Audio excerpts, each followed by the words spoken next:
Assalamu alaikum, everyone. We are going to be starting shortly. So if you haven't taken your seat yet, please do.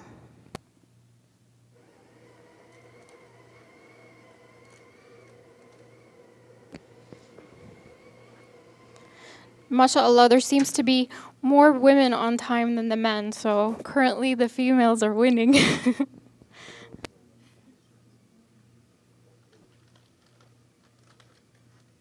Okay, so we'll be starting in 5 minutes, inshallah.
Assalamu alaikum, everyone.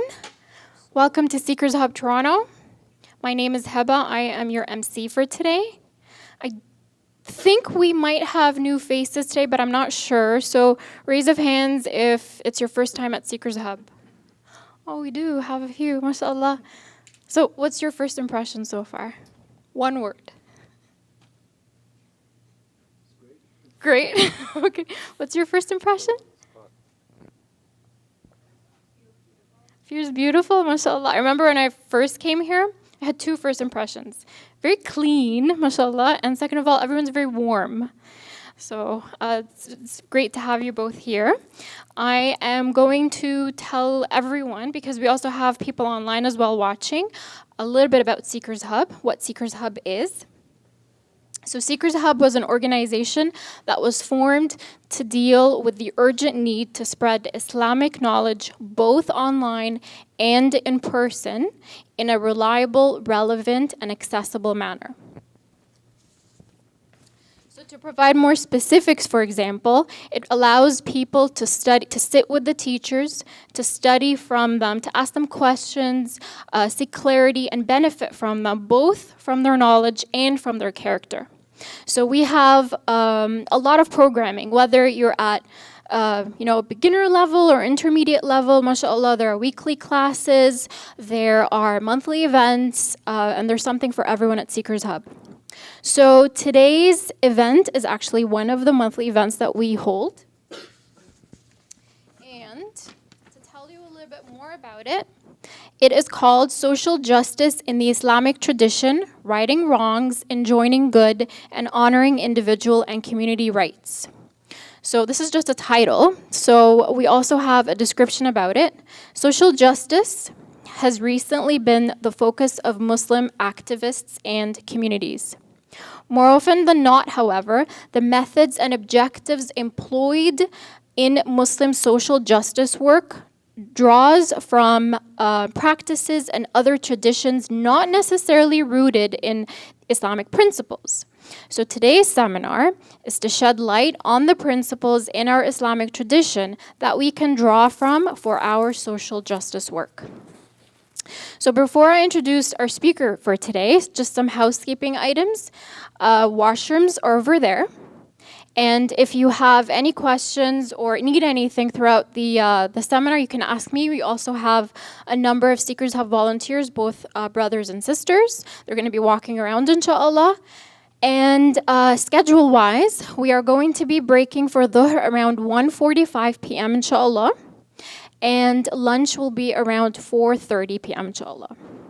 So a little bit about our speaker, and to be honest, I was hoping they would pick me to present him because it's a true honor to be in his presence, alhamdulillah. So a little bit about Shaykh and Dr. Walid Mossad. So Dr. Walid Mossad is a scholar of the Islamic tradition. He was classically trained at the Azhar University in Egypt, and he received his PhD from the University of Exeter in the UK in Arab and Islamic Studies. He's serving as the Director of Muslim Student Life at Lehigh University in the US, and he's also a visiting professor at the Bayan Claremont College of Theology. He has traveled extensively worldwide, delivering lectures on various topics, including Muslims as minorities, interfaith understanding, and the importance of purification and spirituality in addressing the human condition. So without further ado, Shaykh Walead. بسم الله الرحمن الرحيم الحمد لله رب العالمين اللهم صل وسلم وبارك على سيدنا محمد وصحبه أجمعين وبعد. So first I want to express my gratitude and happiness to be back here in Seekers Hub. I think the last time was in the summer, in Ramadan. And in addition to the things that she mentioned, I also teach some classes here on the Seekers Hub portal in jurisprudence and fiqh, and now we have a new class in hadith that I think will be offered this term as well. So, as I mentioned, for those of you who are either tuned in last night or physically present, when Shaykh Faraz approached me about having a particular topic for this weekend, I thought a lot about what people are thinking about and what seems to be coming up on everybody's news feeds, if you will. And I think social justice is it's important, it's relevant, and I think also it has gone on too long for, I think, people not really addressing it from a perspective of something that's grounded within what we hope to be our own set of Islamic principles. So what this few hours we're going to spend together is not going to do, I am not here to tell social justice activists how to go about doing that. They're on the ground, they're in the field, they're going to be ultimately much more acquainted with all of that than me. I'm not here to judge them. But what I would like to do is start a conversation, perhaps, and talk about, well, if we're Muslim, and we also believe that any just cause is also, by definition, an Islamic cause, in the sense that anything that is going to affect humanity, right, it doesn't have to be a so-called Islamic thing. It doesn't have to be about serving halal food at your university campus dining room, but it could be about people who are not finding, for example, vegetarian options or kosher options or other options. Jazakallah khair. And so anything that's going to address a certain need of humanity in general, whether it be a marginalized, disenfranchised group or set of individuals, I think we as Muslims should be utterly concerned about that. Even issues that we're talking about that are affecting the greater community, like climate change and preservation of resources and the finite resources that we have been blessed with in this world and this environment. All of those things, to me, are inherently Islamic causes. In other words, as a Muslim, I should be concerned with them and not just concerned with what's going on in a particular Muslim country overseas, even though certainly that is within the realm of concern. But as a general principle, if we're going to be active about it, then the things that's within my purview that I actually have some influence over, that I can perhaps affect a change, are going to have a higher priority by the nature of the fact that I can do something about it, versus something that's going on 10,000 miles away. Perhaps I can do advocacy, awareness, and of course, we can always plead and implore with Allah subhanahu wa ta'ala, which is what everybody should be doing anyway, for their own cause, for their own needs, and also for the needs of others. So what I try to do, it's a huge topic. It's something that kind of needs, I think, a lot of work, and I'm trying to kind of put something together. So what I have here so far is kind of general ideas and trying to, I would say, somehow frame the conversation, if you will. And that's kind of the goal of what we're going to do with this particular seminar. And I also like to reiterate that when we have time for question and answer, nothing is off the table. Ask whatever you like, even if it's a pointed question, even if it's a criticism, something that I said, that's fine too. No problem. I think we should refrain from just talking about people by name or something if we're going to talk in those lines, just to observe Islamic etiquette. But outside of that, everything is okay with me. Just try not to hurt my feelings too much. So when you criticize, just like keep it in perspective. You know? So when I tried to frame this, I thought about the idea of social justice, and in a minute I'm going to get to about, well, where did that term come from to begin with, and is it something that's rooted within what we would say Islamic paradigm, and I'll talk about paradigms in a second. But when thinking about it, to me, we have some parallels within the Islamic tradition. The idea of al-amr bil ma'ruf wa nahy anil munkar, which is righting wrongs, enjoining good. And at the same time, we have a general frame of this idea of fulfilling of rights or honoring of rights, both of individuals and the particular roles that they may play in society or in families, as well as this greater idea of community rights, things that we owe to the community or the community has a responsibility to fulfill. And I think that's a little bit unique, I would say, in the Islamic understanding of things, because we will see, and I would posit that most of our understanding of rights today, in a particular environment that we're in, really goes back to individual rights. And individual rights in the sense, in as much as they do not impose upon another individual right. And based upon that way of looking at things, we're going to see that that's going to have certain ramifications and consequences that, as Muslims, we should be weary and concerned with before we jump, head before heels into supporting a particular thing or cause. We should have to look at the kind of the big picture of everything. So, without further ado,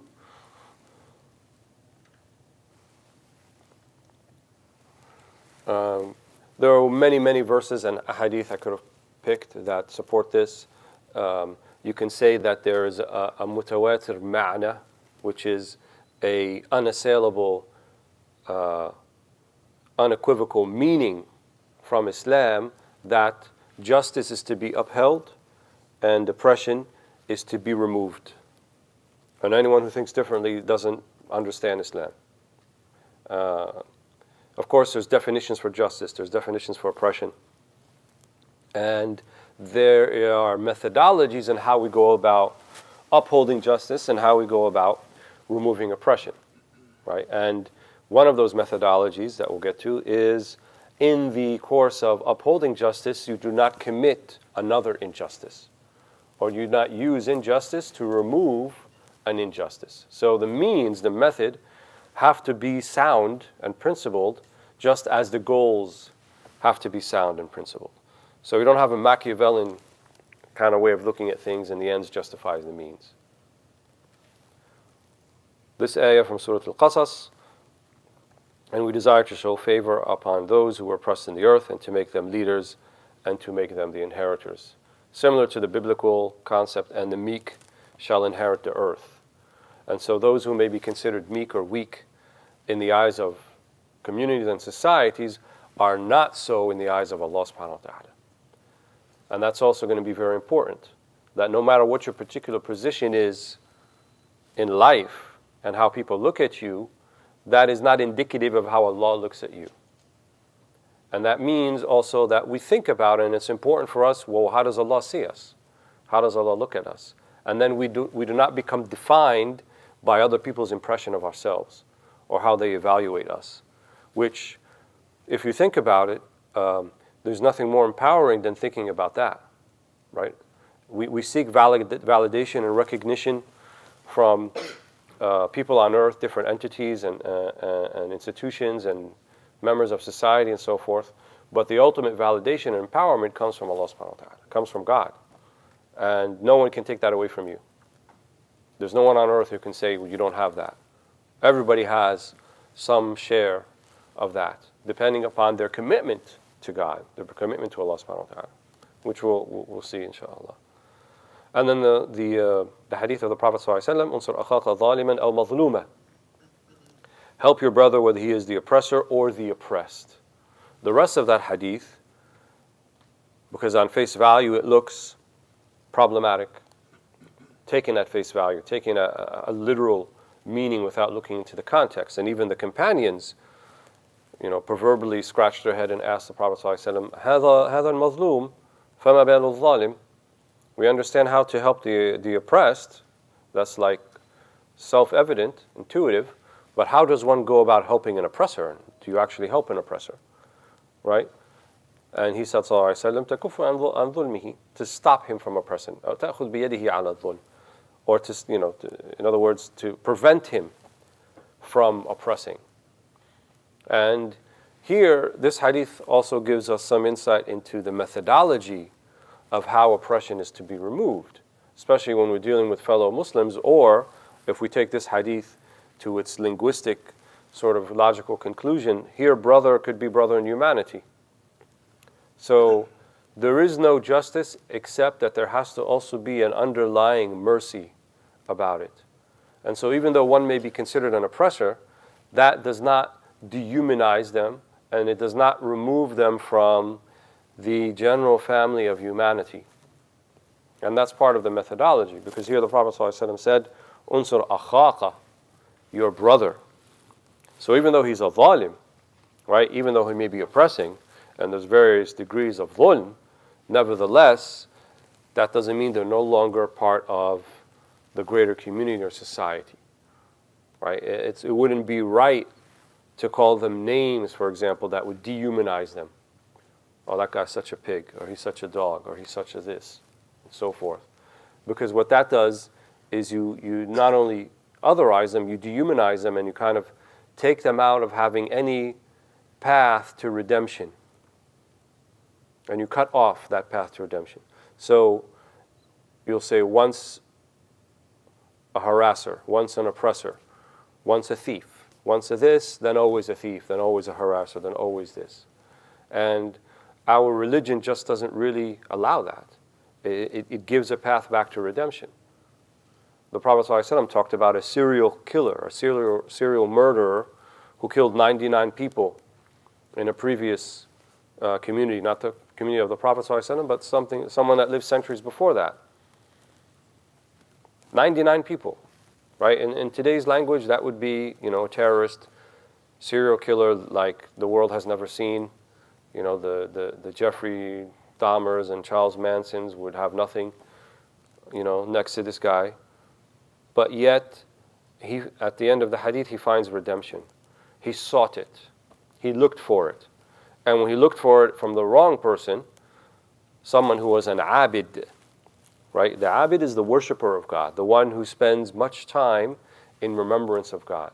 So he's instructed to go to him first. So he goes to him first, and he says, you've killed 99.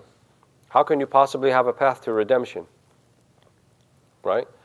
And the problem with the abid was not his ibadah, right? It was not his ritual acts of worship, but it was what he made them out to be for himself, such as that he could not imagine that someone else could reach what he reached without going through the same ritual acts of worship. Because he thought, well, how much longer is he going to live, and he's killed 99? How can he possibly be someone like me who is favored by God? And so there's also kind of an ishara or a signal that religious sanctimony, right, this sort of holier-than-thou piety that many of the outwardly religiously committed may fall into, this is what this particular man fell into. And he actually paid with his life. Because when he told them there's no redemption for you, he said, well, I'll just kill you too. So it became 100 people, right? So he made out 100 people now that he killed. But he was still remorseful, and he still wanted to find a path back. So then he was instructed to go to the alim, to the person of knowledge. In other words, the one who knows God, not just worships God, the one who knows God and knows that redemption is open for anybody. And you could have done 100 years in prostration, and someone else could have come and just had a moment of reevaluation of their life of redemption, and they are admitted into the mercy of God. And that takes nothing away from you, the one who's worshipped for a century, right? Nor does it take anything away from the person who found that redemption. It does not diminish him in any way. And that's the beauty of this path, that it's always open for anybody, right? And if you slip, as we all do, all of us eventually or continuously will slip, but the important thing is coming back. So the knower of Allah said to him, you do have a path to redemption, but you need not to just merely rely on your willpower, which is another aspect of the methodology, right? We don't just tell people stop doing that, and then we don't give them a plan. We don't give them a way by which they can stop doing that. You need to change the situation. So he changed the situation for him and told him, you need to go and leave and go somewhere else. This town that you're living in is not working for you, obviously, because you've killed 100 people in it. So it's time for you to make hijrah, to emigrate, to find a different place. And that's what he did. But on the way there, he dies, on the way to the new town. And so it's said that the angels then kind of disagreed about what to do with him. Someone said he hasn't done a single good thing in his life. He should go to hell. Others said, well, he's turned a leaf, he's turned a page, he's going somewhere else. So they disputed amongst themselves until it was settled that they would physically measure the distance. If he's closer to the new town, then he'd be a dweller of paradise. And if he's closer to the old town, then he'd be a dweller of hellfire. And he just made it over the halfway mark. So they admitted him to paradise. So we have a man in paradise right now, or at least in the barzakh paradise, that life in between death and the day of judgment, where it could be like a paradise or it could be like a hellfire, who's a serial killer, formerly was a serial killer. And he's not that anymore, which is another aspect of the methodology, namely that we don't use attached labels to people that are certain types of behavior, and then we make them permanent labels. And then you put them in a box, and then you can never take them out of that box. Oh, he's a racist. So he said a racist thing 30 years ago. Does that make him still a racist today? Is it not possible people can change? He was not a Muslim 30 years ago. He's a Muslim today, so he changed. Is that still to be held against them? Or is there a path to redemption? So justice always has to be tempered by mercy. And one of the reasons for that is justice in this life will always be inexact, will always be approximate, because it's based upon human understandings and human failings. And ultimately, humans can only judge so well. The ultimate judge, Allah subhanahu wa ta'ala. The ultimate arbiter, Allah subhanahu wa ta'ala. So part of our notion of justice is that it's not just limited to this life, but also to the next life. And I'm getting ahead of myself because all these things come up later, but just to give you an idea of where we're going with this.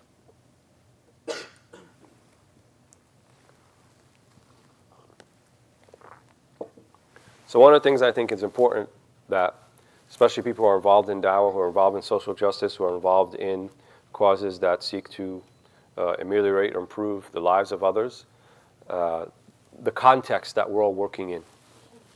And another word for context, when it takes on sort of a civilizational notion, is paradigm. So if you look it up in a dictionary, you might see something similar to what I wrote here: philosophical or theoretical framework that shape an individual's or community's presuppositions, objectives, morals, and life principles. So one of the tricky things about paradigm is you don't know you're actually in one unless you're subjected to a different one, right?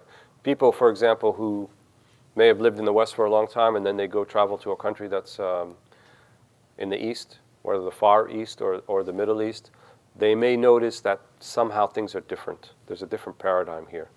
The way that people interact with each other, the way that how much personal space people give one another on the public transportation. And there's little indications here and there that it's not quite the same. You know, in other words, what people hold to be as higher objectives, as important, their assumptions about what are the most important things that should be fought for and so forth, those may differ from one paradigm to the next.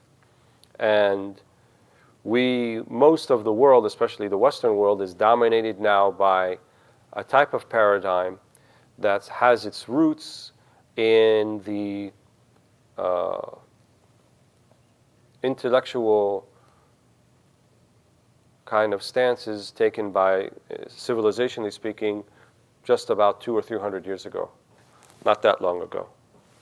And I think that's important for us to recognize that, if we agree with that, because it's going to inform what a lot of these words and terms that people throw around very easily, and I would say perhaps carelessly, without thinking about what are the implications behind those words, which I'll get to in a second.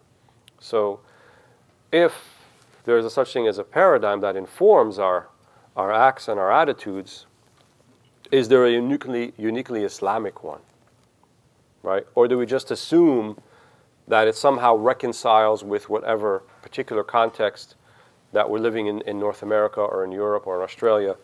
Doesn't necessarily have to reconcile with that, or not? Or can it be at odds with it?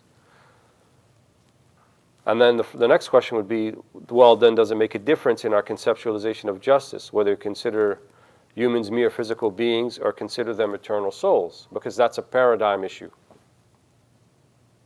These secular societies, on a civilizational, institutional level, we human beings are no more than the physical sum of their parts.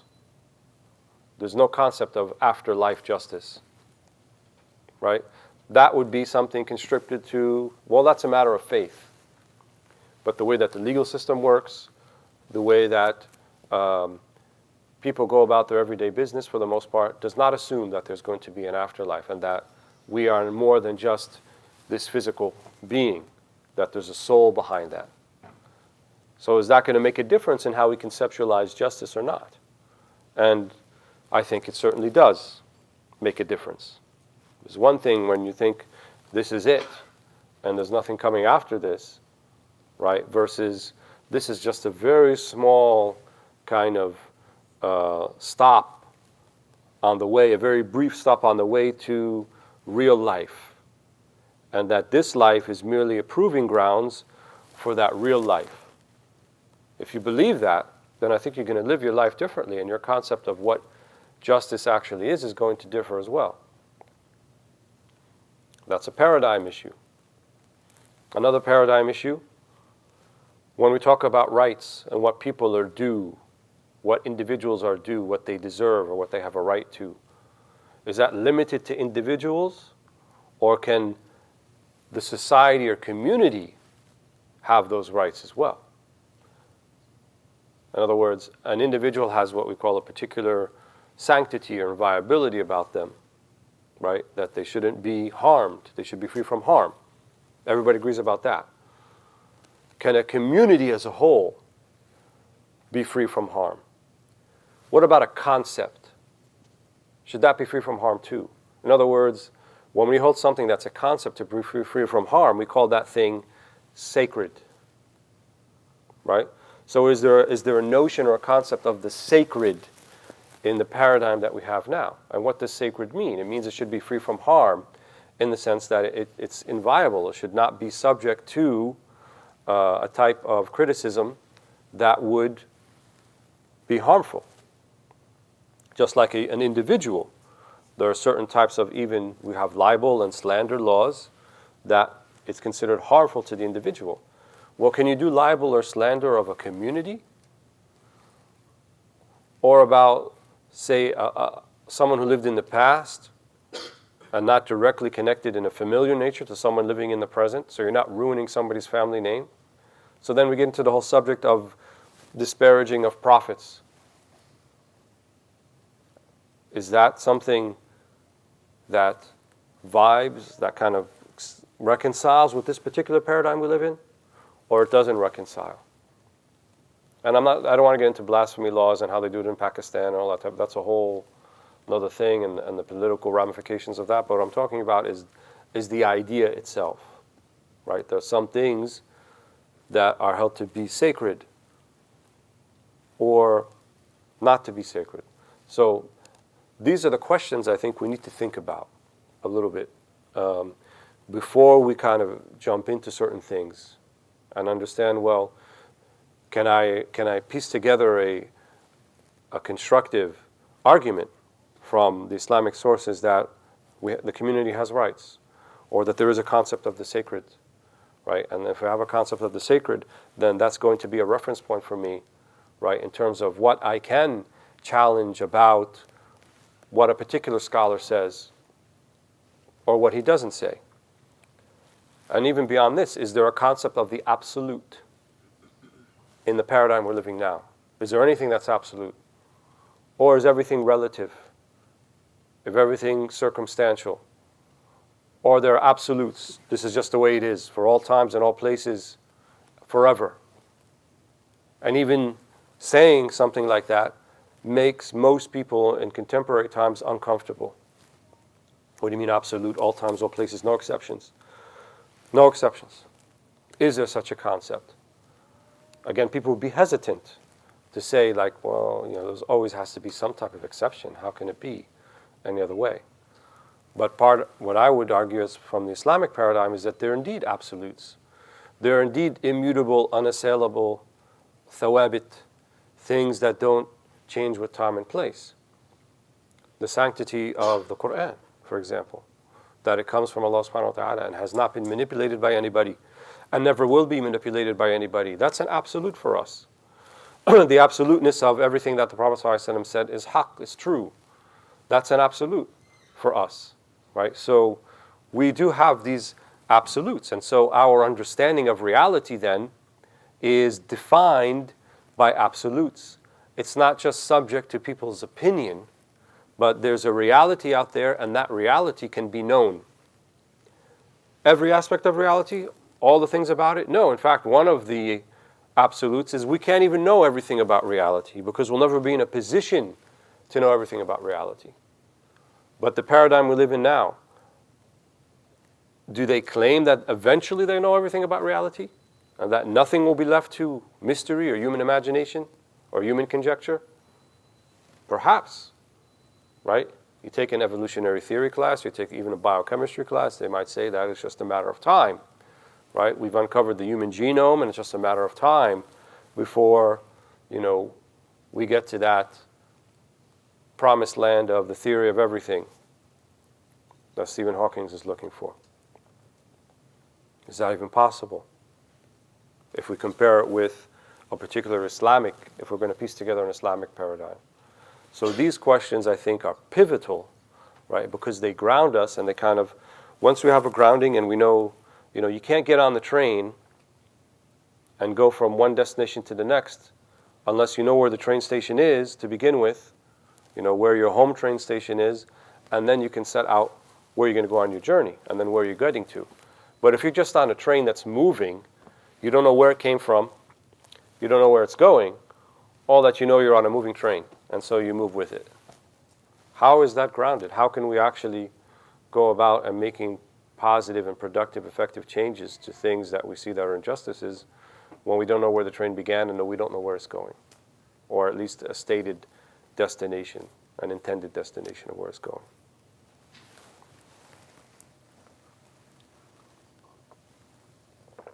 So, here are some words,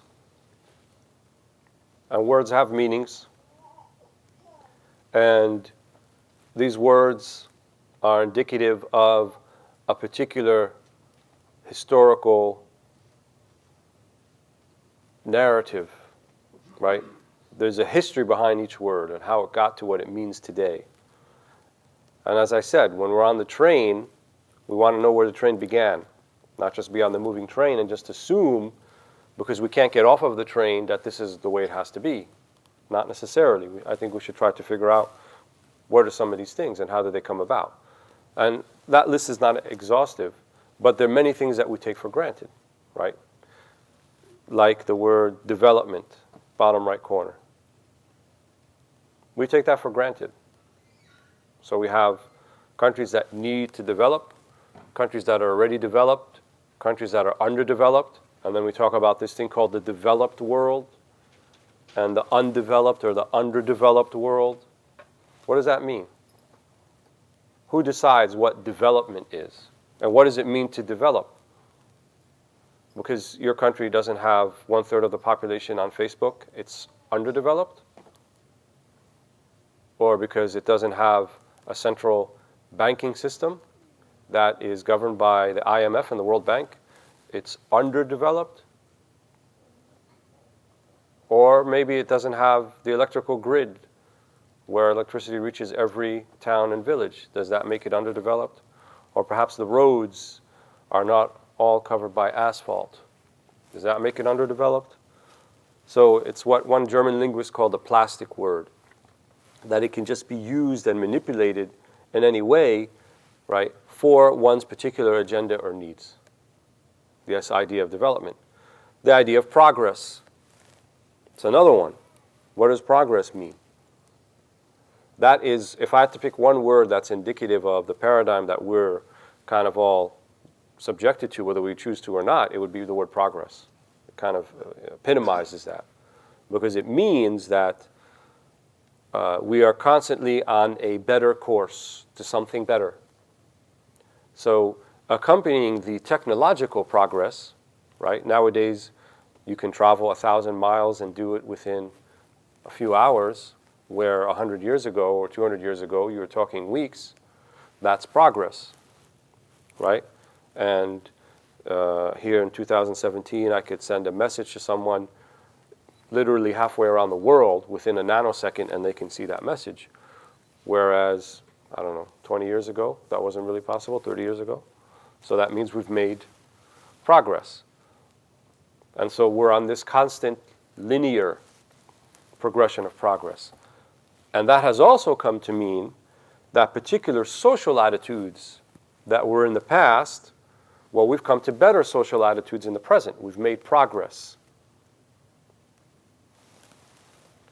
If we apply that to what we understand about our Islamic paradigm, we would have to say, though, well, then the time of the Prophet ﷺ and the person that he lived in, how do we understand that from the notion of progress? Because we're saying that today, people's attitudes and morals and so forth may be better than they were during that time. And it also limits you. You can't make an argument like, well, that's how people used to do it, so maybe there's some truth to it. No, that would be an argument against you. You can't say it used to be done this way, or we used to think this way, right? In the DSM, which is the psychiatric encyclopedia of disorders in the US, transgenderism is no longer a disorder, the new one. And the last one, the last iteration, it was a disorder. So can we say that progress has been made? And then I say, well, the old one said it was a disorder. But no, they weren't progressive. Now progress has been made, and now we understand it not to be a disorder. And then if you were to ask the question, well, why is it not a disorder anymore? What is the reason for that? What changed clinically, for example? Well, we've made progress. See what I'm getting at? So a lot of these words are being thrown around, right? Even progressive Islam, right? What does that mean? Does that mean we have made progress since the time before? But I thought Islam was about timeless principles, right? And I thought the Prophet ﷺ was sent to all people and all times. So how do we fit progress in with that? So it's a very problematic term when we're trying to ground it in, let's say, an Islamic epistemology, right? An Islamic way of knowing things. Even other words there, freedom, sexuality. Sexuality was not used as a word as we use it today, 100 years ago, 70, 80 years ago. Even the word heterosexual is not, it used to mean something quite different. It was a type of disorder, right? Someone who was kind of a sex addict or had a problem with that.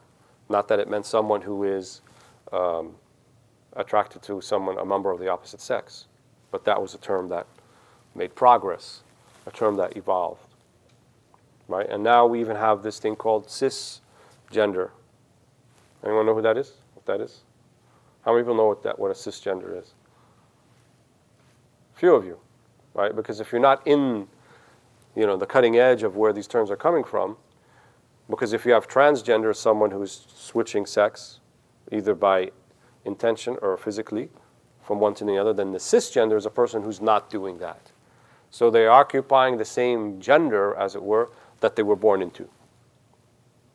And then you might say, well, that just sounds like normal. Not anymore. Well, because we've made progress. And so we need a word to describe what was heretofore understood as normal, right?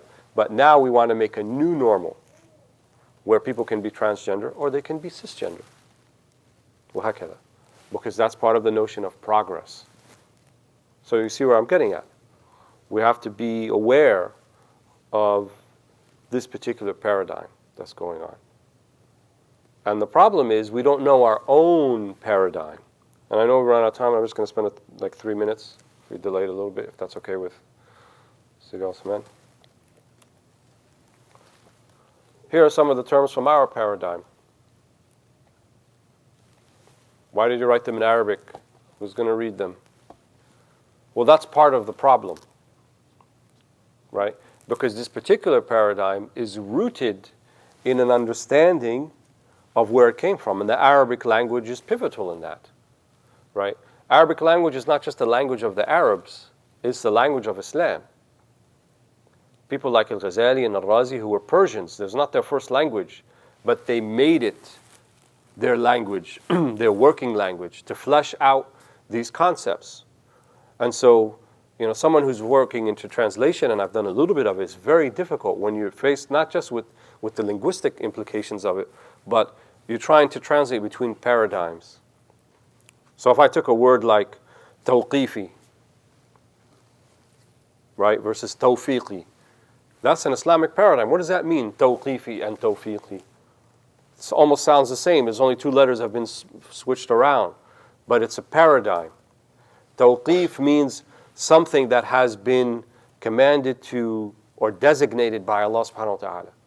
And tawfiqi is the dichotomy of that, the other flip side, which means it has become a human or social convention. It was agreed to by humanity. That's tawfiqi, min at-tawfiq. Amma at-tawqif, Allah has designated that. And so then when you read, for example, in Al-Itqan about Imam al-Suyuti, and he talks about the order of the chapters of the Quran. Is it tawqifi or tawfiqi? Right? Did the companions make their ijtihad and they put the orders of the chapters of the Quran? So then it would be tawfiqi. They arrived at a consensus. Or is it tawqifi? Did the Prophet ﷺ say, put this Baqarah first, and then Ali Imran after that, and then the Nisa after that? Then it would be something tawqif from Allah subhanahu wa ta'ala. Then if it's tawqif, it has different implications. Then that makes it from the unassailable. That makes it from the sacred, right? And then when we learn the majority of opinions are that it is from tawqif, then we look at the order of the chapters of the Quran as sacred, not just something determined by the Sahaba. And then if the order is sacred, then we begin to look for hikam. We look for wisdom. Why is the order of the Quran different than the chronological order of it? In other words, the way that it was revealed. And Allah doesn't do things in vain or abathan. So that means we look for the reasons. And so the Muslim scholars then started looking for reasons why Al-Baqarah came first and Al-Fatiha before that and Ali Imran and so forth. And then they looked for connections between the surahs. What's the connection of the end of Baqarah to the beginning of Ali Imran? Or the end of Al-Anfal to the beginning of At-Tawbah, Bara'ah, وهكذا. Right? It was built upon a particular paradigm. But to try to translate all that in another language, it's not just a language issue, it's an intellectual issue. And then we have many of those things that inform the Islamic paradigm. Al-Qat'i wal-Dhanni. Al-Qat'i wal-Dhanni. Qat'i means something that is unequivocal, right? Absolute. That's what Qat'i means. It means absolute. Amma al-Dhanni, it means not absolute. So when we say, for example, Al-Qur'an, جميعه قطعي الثبوت. The whole Quran is قطعي الثبوت. Every single verse in the Quran is absolute in terms of its veracity that it came from Allah subhanahu wa ta'ala. That's like a corollary. You can't go like khalas. If you have a problem with that, you have a problem with Islam. And then when we say al-hadith, أكثره ظني الثبوت. When we say the hadith, the prophetic traditions, we say most of it is ظني الثبوت, is not absolute in its veracity. That's why we have hadith classification system. We don't have a classification system for the ayahs of the Quran because they're all the same class. They're all the same category, absolute. But the hadith is not like that. The hadith, we have to look into the ruwat, we have to look into the narrators, we have to look into could they have actually met, are they thiqat, are they people who are trustworthy and are precise in their narration of hadith and so forth, min tabaqa li tabaqa, from one level of narration to the next and so forth. So it's a very sophisticated system, all to establish the veracity, in other words, the truthfulness. Did the Prophet ﷺ actually say this or not say this, or do this or not do this? That's a paradigm. Then we have قطعي الدلالة وظني الدلالة. It also applies into the meanings of the Quran and Hadith. Can this verse or Hadith mean only one thing? There's no other possibility for any other meaning? We call that قطعي. And we say أكثر القرآن ليس قطعي الدلالة ولا الحديث. Most of the Quran and most of the hadith is not like that, where there's only one possible understanding meaning. And then ظني الدلالة, it could have more than one meaning and understanding. And they don't have to be contradictory. They're not mutually exclusive. They can both work. So then that lends us to have this other paradigm called al-zahir wal-batin, which is an outward meaning and an inward meaning. And then something similar too, but not exactly the same, al-zahir wal-mu'awwal, the ostensible meaning and the interpreted meaning. And all of these things are applied to the nusus, right? They're applied to understanding the Quran and Sunnah, to informing our lives. وهكذا. So the Islamic paradigm is strong, it's sophisticated, it's rich, it's profound. And it takes a lot of effort, a considerable amount of effort to at least become familiarized with it, so that you can make it active, right? And that it informs the things that you do in your life, which include also social justice issues. So we're supposed to take a break here for Dhuhr, and we'll come back to this after the break, inshallah. Alhamdulillah Rabbil Alameen. Assalamu alaikum, everyone. So it's going to be a 15-minute break for Dhuhr, inshallah. Washrooms, again, are on this side. So if you walk this way, the first one is the brother's washroom, and the second is the sister's one. Okay. And if you have any questions for Dr. Walead, we have a Q&A session at the end. So just write them down, and we'll have it at the end, inshallah. الله أكبر الله أكبر الله أكبر الله أكبر أشهد أن لا إله إلا الله أشهد أن لا إله إلا الله أشهد أن محمد رسول الله أشهد أن محمد رسول الله حي على الصلاة حي على الصلاة حي على الفلاح حي على الفلاح الله أكبر الله أكبر لا إله إلا الله.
الله أكبر الله أكبر أشهد أن لا إله إلا الله أشهد أن محمد رسول الله حي على الصلاة حي على الفلاح قد قامت الصلاة قد قامت الصلاة الله أكبر الله أكبر لا إله إلا الله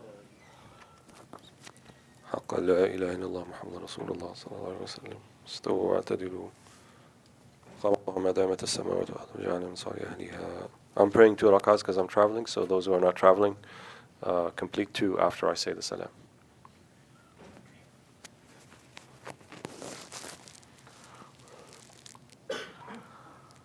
Allahu Akbar.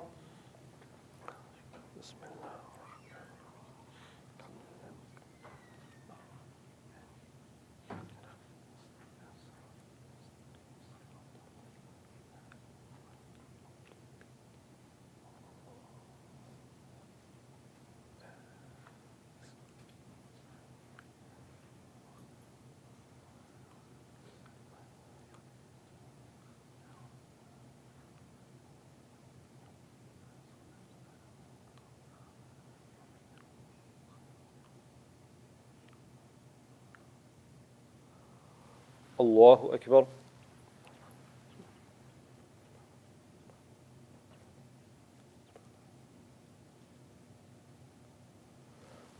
سمع الله حمده. Allahu Akbar.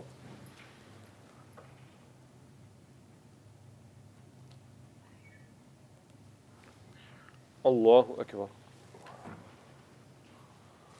Allahu Akbar.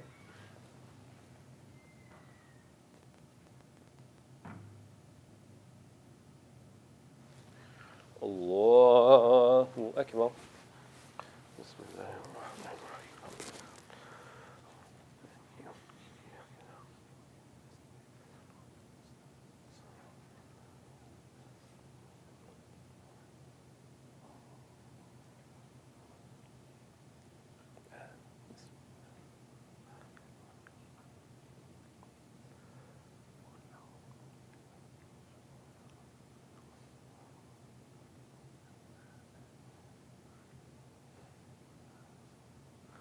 Allahu Akbar.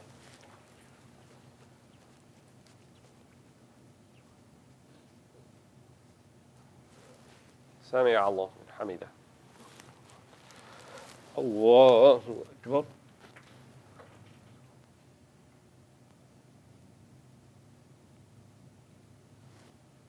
Allahu Akbar. Allahu Akbar.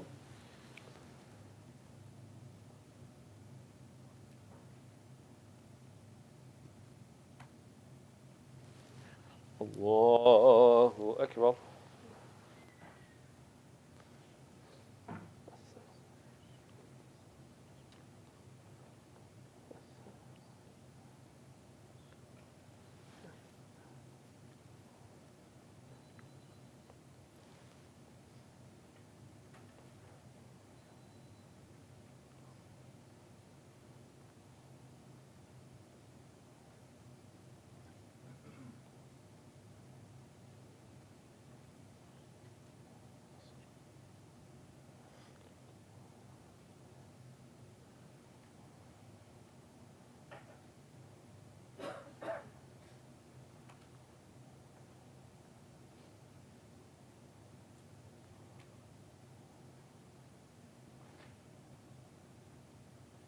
السلام عليكم ورحمة الله. السلام عليكم ورحمة الله. تم صلاتكم ونحن قوم على صلاة. استغفر الله.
Assalamu alaikum, everyone. So could you please take your seat? We're going to start the second session for today.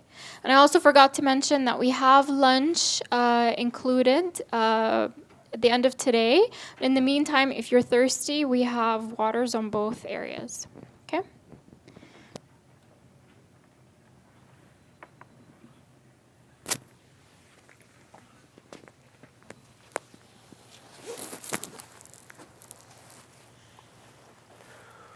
بسم الله الرحمن الرحيم الحمد لله رب العالمين والصلاة والسلام على سيد المرسلين وعلى صحبه أجمعين. So we had left off talking about this idea of paradigms.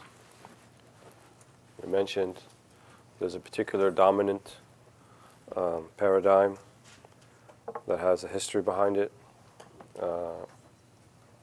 and there's kind of a longer history, but the shorter history only goes back about 200, 250 years. Before that, there was a different type of paradigm that was not so dissimilar to what we were currently talking about of an Islamic paradigm. So we mentioned some of those points, specifically regarding how we have this concept of the absolute. We do have the concept of the relative, but there's also a concept of the absolute. There's a concept of the sacred.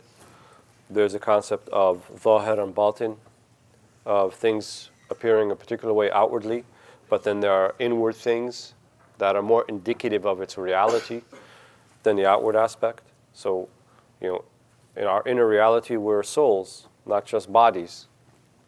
And therefore, the way that we define one's humanity is not by their exterior, their outward. In the literature today, if you read a lot of the magazines and articles, and even in peer-reviewed literature, you have this growing use of the word bodies to talk about human beings. So it'll say brown bodies and black bodies and white bodies and these type of bodies. So as if it's identifying, right, classifying people according or merely based upon their physical aspect, right? And you don't get this feeling of a greater sense of this idea of this sacredness, this inviolability of being a human being, of humanity as a whole, which I would argue would come from a grounded understanding of Islam. And those are important points to make, I think. They're not insignificant. So this is just to give you some idea of kind of the differences in the paradigms. What I want to do next is kind of show you, well, how did we get to this particular dominant paradigm, especially in our understanding of justice, and then compare it to, well, what's an Islamic understanding of justice. So everything has an origin, right? Captain America has an origin story, and so does this concept of social justice. So it's generally acknowledged it wasn't used in the way or even used at all, those two words together, social and justice, even though the ancients talked about justice. Plato and Socrates and Aristotle and the rest of them spoke about justice and had notions of justice. But the way that it's been used today is considered by someone who is a Thomist, who is, in other words, a follower of St. Thomas Aquinas, probably the greatest Catholic theologian living in the 13th century. And his name was Luigi Tapparelli. Lived in the 1840s, and he theorized that the equality of one man to another was unequivocal in this idea of the abstract, but their respective disparities in the concrete dictate that they are naturally unequal in their individuality. So as a category as a whole, all human beings are equal, but on a discrete level, the particular level, this person is taller, this person is shorter, this person is more intelligent, this person is less intelligent. So he said there is an inherent inequality on the individual level. So individual equality then does not contradict the species equality, us as human beings, but rather it's a consequence of it. Meaning that you cannot arrive at to an individual equality, right? Because the very notion of us being a species, being a larger category, means the particulars are going to be different. Just like you have in any type of categorization where you have a general category and you have a particular category. So we might say something is big, or, bigness, which is not a word, but maybe my president would use that word. And then what does that mean? Some things are bigger than other things. So there's a question of magnitude. So they're not the same at the particular level. Even if we say something is green, well, there are shades of green, right? This is green, and the chair you're sitting on is green, and the leaves are green, but they're not all the same on the individual level. They're different. So there's an inherent inequality. So that's interesting, because the way that he talked about social justice, you could make a claim that it's not the way people use it today. People use it today where they're looking for equality, equal access, even on an individual level. So as trying to level the playing field, as it were, despite our inequalities.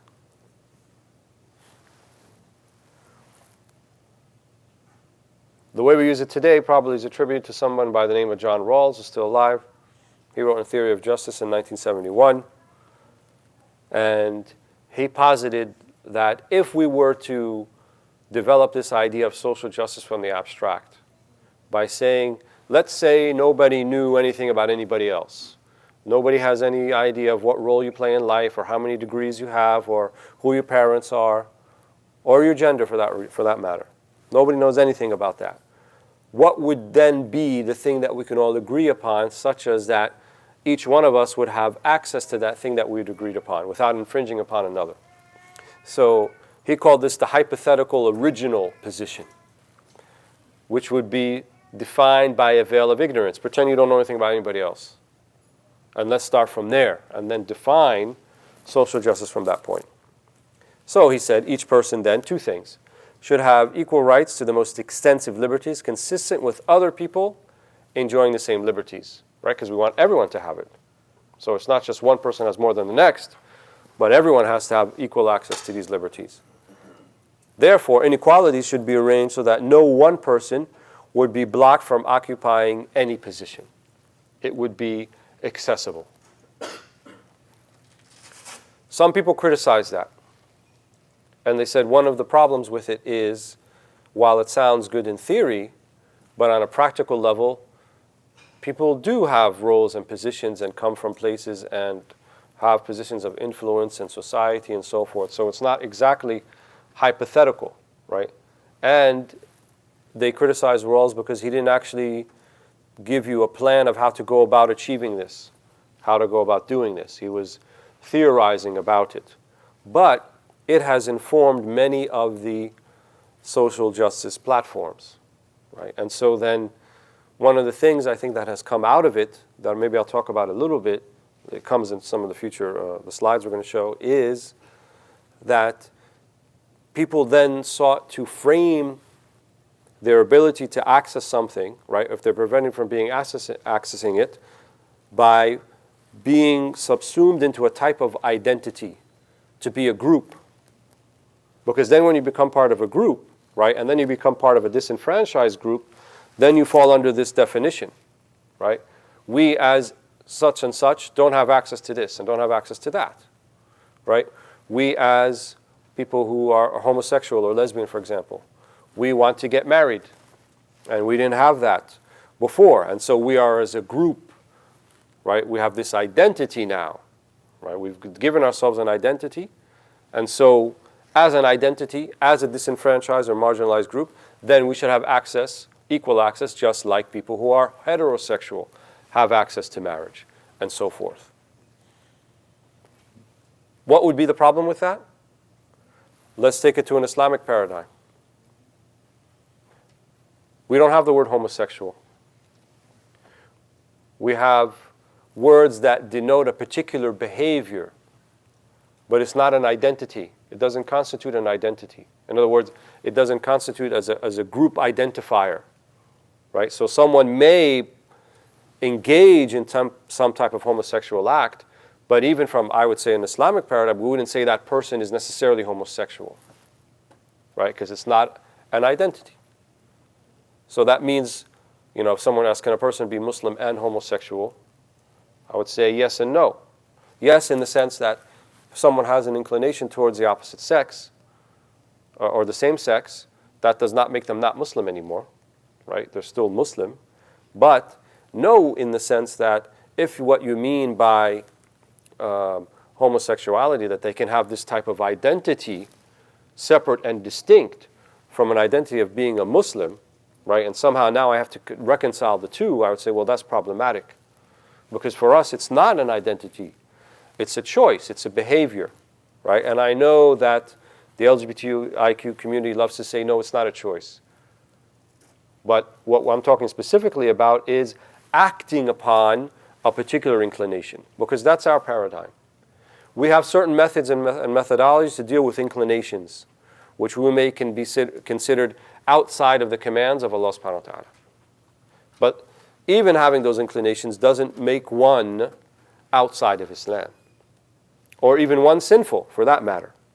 So if having thoughts about having a relationship with someone of the same sex, right, may not be haram in of itself, may not be something that is necessarily you're responsible for, I should say in another way.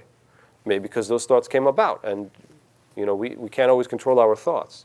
But Allah subhanahu wa ta'ala does hold us responsible for our acts, for what we actually do. And so that's a different paradigm. So when we talk about access for people, and we talk about their ability to engage and have access to liberties that everybody else has, we're careful about how we identify and make identifying things. And I think that's important to make that distinction. We need to think about, I'm not saying that I have kind of the whole thing kind of mapped out, but I think we need to think about those issues and be careful about how we take these things and how we then act upon them, especially identifying groups and so forth. So that was John Rawls, and it's still kind of, I would say, the prevailing way that people frame social justice, even though there's different theories now. There are feminist theories about it, and there's other theories about it as well. But all of that did begin with classic conceptions of justice in general. So even though the word social justice wasn't used per se, they did talk about justice. And most of the time when we talk about Western civilization or the Western canon, we go back to the ancient Greeks, so people like Plato and Socrates. And Plato and Socrates and later Aristotle, they did actually affect even the Islamic discourse on much of these topics of discussion. So it's important to have some idea about them. And one of those things would be this idea that justice is embodied in the just man or the just person, right? That justice begins with being just to oneself. So then justice becomes a virtue, right? It's something to be embodied. And it sustains and it perfects the other three cardinal virtues, right? Which they concluded as temperance, wisdom, and courage. And you find Arabic treatises on akhlaq, on character, and they mention these same four ones. And no doubt that they read Aristotle and they read Socrates and Plato, right? And that also tells you that doesn't necessarily mean it's wrong what they arrived at, because it affected the discussion. But you can see that there was this kind of cross-civilizational, cross-cultural exchange that took place. And however, the philosophers can go so far, they can theorize, they can philosophize, but few are the people who actually followed philosophers and took them on as a way of life.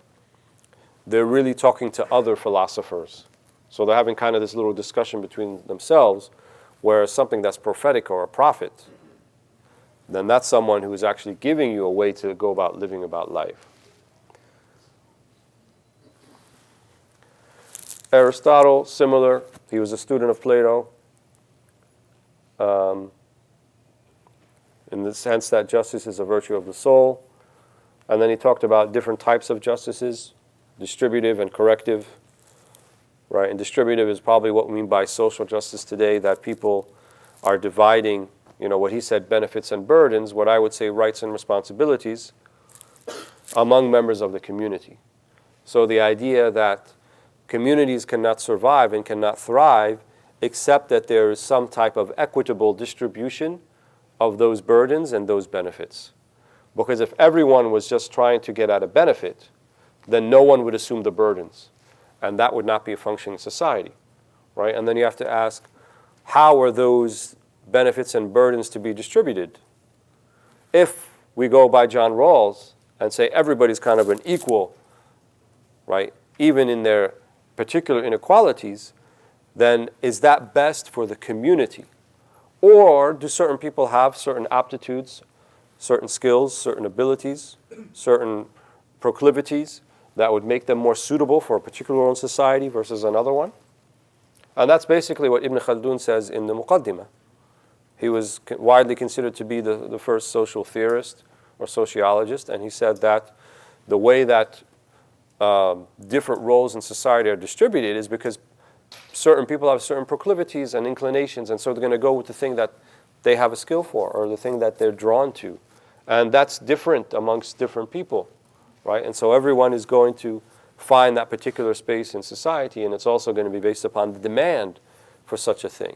So while maybe everyone wants to be the head or the leader or, you know, all of the benefits that, you know, and the accolades that go along with that, not everyone's going to reach that. And so people naturally are going to fit into the different roles that they have. And so there's going to be inherent inequalities with this. And he even lamented the idea that scholars or people of knowledge, even though what they do and what they produce is vitally important for society, society more often than not doesn't recognize that significance and importance. So he was saying that they're usually the poorest of people, even though the skills and abilities that they have and the things that they're producing may be vital and important. But then there's the other factor, that society even recognize that as being vital and important. So society will put value on those things, not necessarily the most important things, but maybe the things that they deem to be the most they are in need of at the particular time. And that's kind of the paradox, or I would say the challenge in dawah and in sacred knowledge and so forth, is that you kind of have to convince people that they have a need for it, because it's not a self-evident need. It's not a self-evident need. Self-evident need, you need food, you need shelter, right? As they say, real estate never goes out of business. You know, on a trajectory, real estate will always be increasing. You look at a 10 to 20 year trajectory of any real estate anywhere in the world, and it's always going to be more valuable unless there was some type of complete, you know, migration from that place. But short of that, just things staying as they are, because people will have children and there'll be more people, and so there'll be more demand on a limited supply. And that's just how it works. Whereas traditionally in the Muslim world, in order to make sure that this enterprise of knowledge was still being propagated and still being worked upon, they made these awqaf, or these endowments.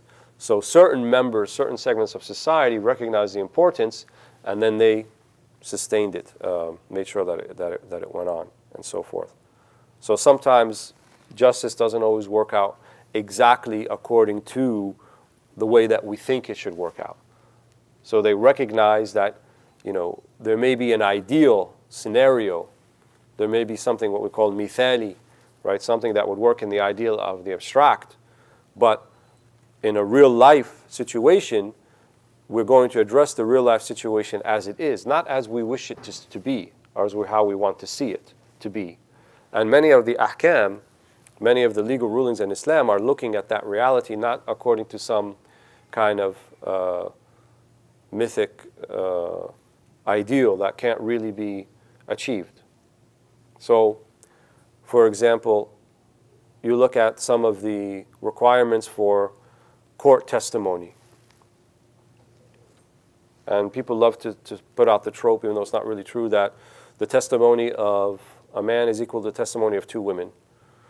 And that's not actually true. It's only kind of applicable in certain scenarios, certain situations. There are situations where the testimony of a woman is more than the testimony of a man, especially in marriage situation. They dispute who received the dowry. Did she receive the dowry or not receive the dowry? Well, if it's his word against her word, then they take her word, for example. But then you find that there is no distinction between whether man or woman in certain things that are even more important than testimony. Like what? Like hadith narration. There's no difference in terms of gender, in terms of whether the hadith narrator is a woman or a man. No distinction is made. The only thing that they look at is the dabt wal adala. They look at dabt, which is the precision in transmitting that hadith, and the trustworthiness, regardless of gender. So then the question becomes, why then the difference? Why in something that's more important, we're talking about what Rasulullah ﷺ said or didn't say, and we don't care if it was a man or a woman, or even a slave for that matter, or an ex-slave. But in court testimony, there's different rules. And the answer to that is, it's looking at the reality as it is. And part of justice in this life is not reaching an absolute type of justice, which is unattainable, but rather that people's relationships can continue, can sustain themselves, and we have a relative sense of a feeling of justice and sociability within society. It's a sense of harmony. And so, even though justice may be absolutely served in one sense, but if people feel that it's not being served, then they're going to take matters into their own hands, or it could lead them to take matters in their own hands. And so certain scenarios, like in a business dispute or a business transaction, yeah, in some cases, yes, what would normally require one man's testimony, the Quran specifically says, two women's testimony.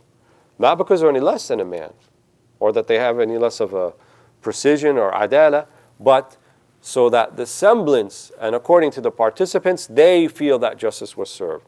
So it's actually based upon shortcomings and failings of a human nature, rather than anything that is, Allah subhanahu wa ta'ala designating one gender to be less than the other. And that's an important aspect, right? Because when we talk about justice in general, it's not just about this is just, it has to be done, let's just go do it. But do you have the ability to do it? Do you have the ability to reach it? Or in your pursuit of acquiring it, do you commit several injustices along the way that would lead to even greater harm? And so when we talk a little bit more about the Islamic sense of justice, we'll get into that a little bit. So Aristotle also said that justice is a balance between disproportionate excess and deficiency. So this idea that it's a balance between two extremes was something that was also kind of adopted by Muslim theologians as well.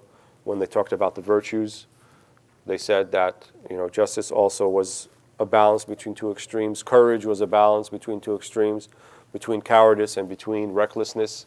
Then in the middle, in the balance, you have courage and so forth. St. Thomas of Aquinas, as we mentioned earlier, the main Catholic theologian, and he said that justice then is divine in nature, right? So a habit whereby a man renders to each his due by a constant and perpetual will, that constant and perpetual will is God.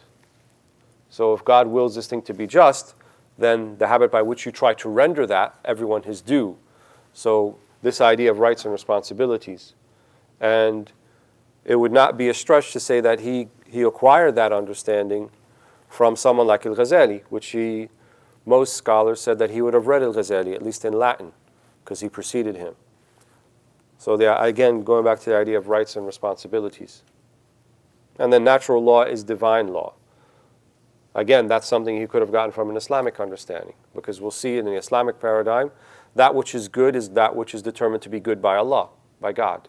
And that which is bad is that what Allah deems to be bad, no matter how we may feel about it. So I want to kind of skip over this a little bit because in interest of time, it's not that relevant. Modern concept of justice, beginning with Thomas Hobbes, who took a very, I would say, pessimistic view. Basically, we're all out to get one another and everyone man for himself, and if we don't have a sovereign or authoritarian leader over us, then everyone is just going to wind up killing everybody else. And so you need to have this kind of strong authoritarian leader in place. Unfortunately, some academics think that the Muslims adopted this Hobbes or Hobbesian way of looking at things, which I don't agree with. They didn't talk about it in that way. They said that there has to be leadership, and you have certain chapters in theological handbooks that talk about nasb al-imama, which is to have a leader in place, right? And you need a leader in place, not so that you can prevent people from killing and warring against each other, but because it will facilitate the execution of rights and fulfillment of responsibilities and execution of rights. and that there has to be some type of arbiter between what would be contentious issues such as occur in commercial transactions and occurs in things that are of a justice nature, people doing harm to one another, right? Whenever there's some contention about something, it always requires a third party outside of those two parties to try to resolve it. And that's one of the parameters of affecting justice. Hobbes also was probably kind of one of the early secularists. And he said that men and women are just bodies. There's no spirit behind it. So that's why he's considered to be one of the modern thinkers, because in modernity, which is the dominant paradigm now, is that we're not spiritual souls, that we're just atoms and molecules and we're just going to decompose in the ground and that's it. There's no value to it after that. And you put on top of that the Darwinian theory. So we just happened to win out in the Darwinian sweepstakes. We were the fittest, and so we survived. And the monkeys and the dolphins don't rule the world because they just didn't evolve in the same way that we did and to the level that we did, and so that's where we're in the position that we're in, right? And those are not just science theories that our children study in biology class in the 10th grade or the 9th grade. Those are viewpoints that affect the way people see the world and the way that people affect that they try to affect change and deal with one another. They're not innocuous. They're not value-free. They are full of value, right? So don't think the science class is just kind of, oh, it's science, it's safe. They're not studying philosophy, at least, or mathematics, or philosophy or sociology or psychology, where a lot of these liberal Western theories. No, in your science class, the whole underpinning is that. And I could probably make an argument to tell you that that may even be more corruptive and more dangerous than the philosophy class. Because at least in philosophy, they're saying it's philosophy. In the science class, they're telling you this is the way the world is. This is fact, right? This is data. This is unassailable. And it's not unassailable. It's not fact, right? Science in of itself is also, the present day science is based upon certain myths as well. And one of those myths is that with an instrument, right, that is limited in what it can perceive, whether it's a telescope or a microscope, I can somehow tell you the reality of those things because I have something that can magnify its size to my eyes. And that's not necessarily true. Because when they went into the quantum level of the atom, they discovered that it was operating by a whole different set of rules than what Newton had postulated. So Newtonian physics doesn't apply at the quantum level. And there's a Heisenberg uncertainty principle. You can't tell if that thing is a wave or a particle, or where that electron is going to be from one point to the next. You can't predict it. It's unpredictable, right? And science is built upon one of those myths is that if you can see how something behaves in the past, then you can predict how it's going to behave in the future. That's the basic premise behind science, right? And then that is never changing, always going to be the same. But when they get to the quantum level, they figure out, well, wait a minute, we can't even predict where that's going to be. We can't even say on past behavior it's going to be in this place. So it kind of threw a wrench in the whole idea of this type of prediction. And the same thing to the celestial realm.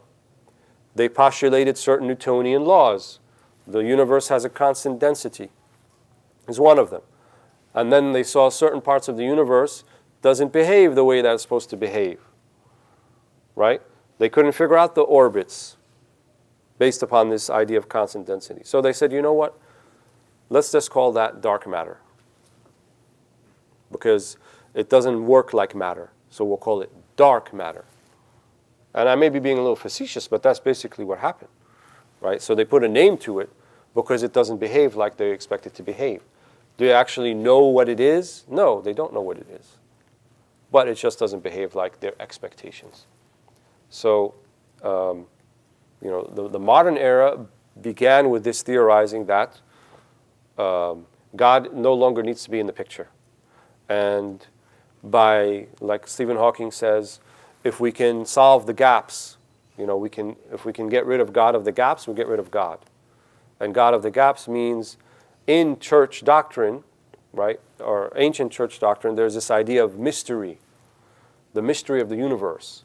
And so everything operates that we can't understand according to some type of mystery. Well, when modern science started making some theories, or even we could say sound ideas about how some of these mysteries operate, then the church began to lose its kind of hold on the idea of mystery. So Stephen Hawking says, well, these are gaps. We don't know how the thing works. But once we figure out how to work, right, and we can see the science behind it, then we don't have to say God knows how it works, or God is the one who's making it work, because we figured it out. From a metaphysical viewpoint, that's not a sound way. I can say I know how this Mac laptop works, right? I can open it up, but can I produce one is a whole other thing. So even if we can map the human genome, doesn't mean we can produce a human being, right, from scratch. Bring all the raw materials and just, produce one. It's not gonna, you can't give life. So that is part of kind of the greater understanding of the modern paradigm, and that we're on this road towards eventually understanding everything. And that has ethical implications, because if all human beings are bodies, right, well, bodies can be enhanced, and bodies can be given AI, right? And then, if Google wants to plant a hard drive in my head to expand my memory, because all I am is a physical entity. But what if there's a soul behind that? How does that fit with hardware and AI, artificial intelligence enhancements, and so forth? Again, it's based upon a particular worldview, the way of seeing the world. And if we truly want to be Muslim, then we have to figure out, how do we see the world? And if we really see it clearly, we're going to say a lot of these ways of seeing the world are harmful to humanity. They don't enhance humanity. They're harmful to humanity. And the definition of justice is, first and foremost, doing no harm. Not to bring harm to anything, right? And also to bring good to it, to bring benefit. But then harm and benefit have to be clearly defined. And so harm is not just about physical harm, it's also about spiritual harm. And that's one thing that wasn't part of the modern equation. When they made the first telephone call between New York and San Francisco, nobody thought about, well, why does someone in New York have to talk to somebody in San Francisco? They just said, we can do it, right? And when, and this is documented, you go look it up, when Facebook hires psychoanalysts and psychologists and psychiatrists so they can figure out what are some of the addictive mechanisms that will cause people to engage more with their particular platform. Are they thinking about the spiritual effects of these things? Or are they just looking at dollar signs? Because can you make an argument there's spiritual harm? And now in the Far East, you actually have addiction centers for people who are addicted to some of these video games. You don't think the people who make the video games study human psychology, right? The whole idea of, if you play any type of video game that's, what's it called, when you're the first person looking at the RO, what's it called? Huh? Like first-person shooter games or adventure games where you succeed via certain tasks you need to do, and then you progress, right, to certain levels. There's a certain, satisfaction. Perhaps even there's a chemical reaction, like dopamine levels go higher when you achieve the level, right? And then you go on to the next level, and then it keeps you continuously playing. It would have been unimaginable in the pre-modern time for someone to actually sit and do a single activity for 24 hours straight. But people do that now. They'll sit and do for something 24 hours straight. They'll play video games for 24 hours straight. They'll watch Netflix for 24 hours straight. Binge watching, right? You don't think that they thought about how can we make people sit and watch and binge watching, right? When you're on your Netflix or Amazon Prime and then you watch the episode and then the second episode automatically starts, right? Before you have a chance to hit close. You think that's by accident? It's not, right? So no one is thinking this aspect of our humanity where is this spiritual harm. We put it in the realm of the psychiatric or the psychological, right? And then we take it back to chemical imbalances and so forth. But what about the idea of the spirit, right? What about the link of the spirit, the soul, to ethics and behavior and deeds that you may do and the way that you look at the world. Where are the connections in all of those things? And I would tell to you that the Islamic paradigm is firmly integrated all of those things together. So the spiritual, the emotional, the intellectual, and the physical. They're really all aspects of the same whole. There's no difference. And so when the ulama of the Sharia, of the Islamic tradition, were looking at those things that are harmful, those things that are beneficial, and so forth, they're looking at all levels. You read, for example, in the chapter about using vessels of water to make wudu, and then they'll tell you that a vessel made out of copper or brass, if it's left in the sun, it's disliked to make wudu from that container. And you're thinking, why? And they said, well, sabab tibbi, right? The reason is a medical reason, because maybe some of the copper or the brass, kind of the sediments of it, get into the water, and then if you wash your mouth out with that, then you may be swallowing some of that. So it may have some type of harmful effect upon you.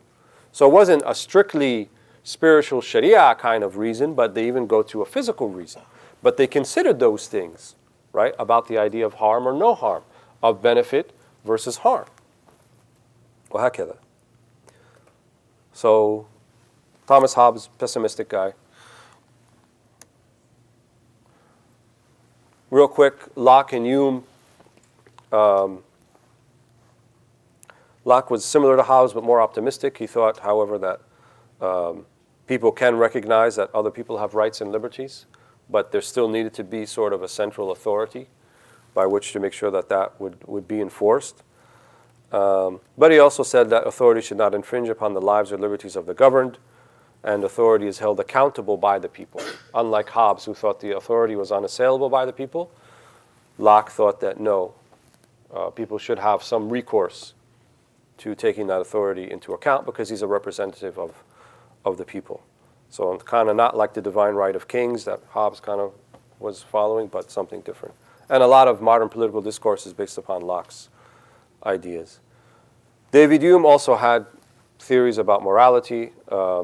He's considered kind of the father of this type of philosophical empiricism. Basically what you see is what you get, and people don't really make rational decisions. It's more based upon their emotions and how they feel about something. So we classify things into approval versus disapproval, and then that would be the moral. So the central theme that you see here is in Western philosophy. They oscillated either between, especially modern philosophy, the idea that reason can get you to a moral perspective, or that reason doesn't get you to a moral perspective, and that it will be based upon some type of society consensus. And that's important, right? Because that defines how people define what's acceptable today and what's not acceptable, what's good behavior and what's not good behavior, what's legal even and what's illegal. And when we understand about an Islamic paradigm, we'll see that it doesn't conform to those things. It has something quite different. So are we supposed to take a 5-minute stretch break or something like that? Or do you want to continue? It's up to the MC. Hiba is the MC. She decides. We're going to be taking a 5-minute break, inshallah, so you can stretch, because I saw a lot of new people, or people just came in for the second session. If you want water, it's on either side. Washrooms are over there. And I would also recommend, before you get up, introduce yourself to the person you're sitting beside. In case you don't know them, say salam. So we'll be back, inshallah, in 5 minutes.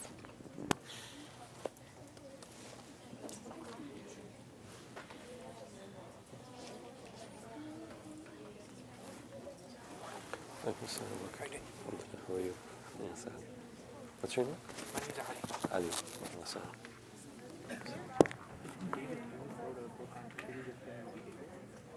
What are your thoughts regarding that? Because I haven't touched that book yet. Because I'm not sure if he goes into period with modern psychology and the practices that we have. I only went into the one when it comes to more reason. Okay. But it's based on the idea that people will act more based on their emotions. Okay, faculty then. Also, didn't I thought Plato had the I forgot. Sorry, the faculties of courage, justice, wisdom, and Temperance, courage, wisdom, and justice. isn't there also of justice? Powers, like its own compass within. Justice is on top, and then it informs. Like when you have temperance, courage, and wisdom, it's proper thing, then you're a just person. Then you just okay. Justice in that, but justice also can be something that's a controversial. So, Okay. like when you have them in their proportions, and they balance between extremes, like that was the Greek way of looking at it, then all of that together is considered to be justice. And then Muslims also have an ethical system that was highly Which was derived from the Greek. yeah, But it was already- inspired by them. But I,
that's kind of a brief,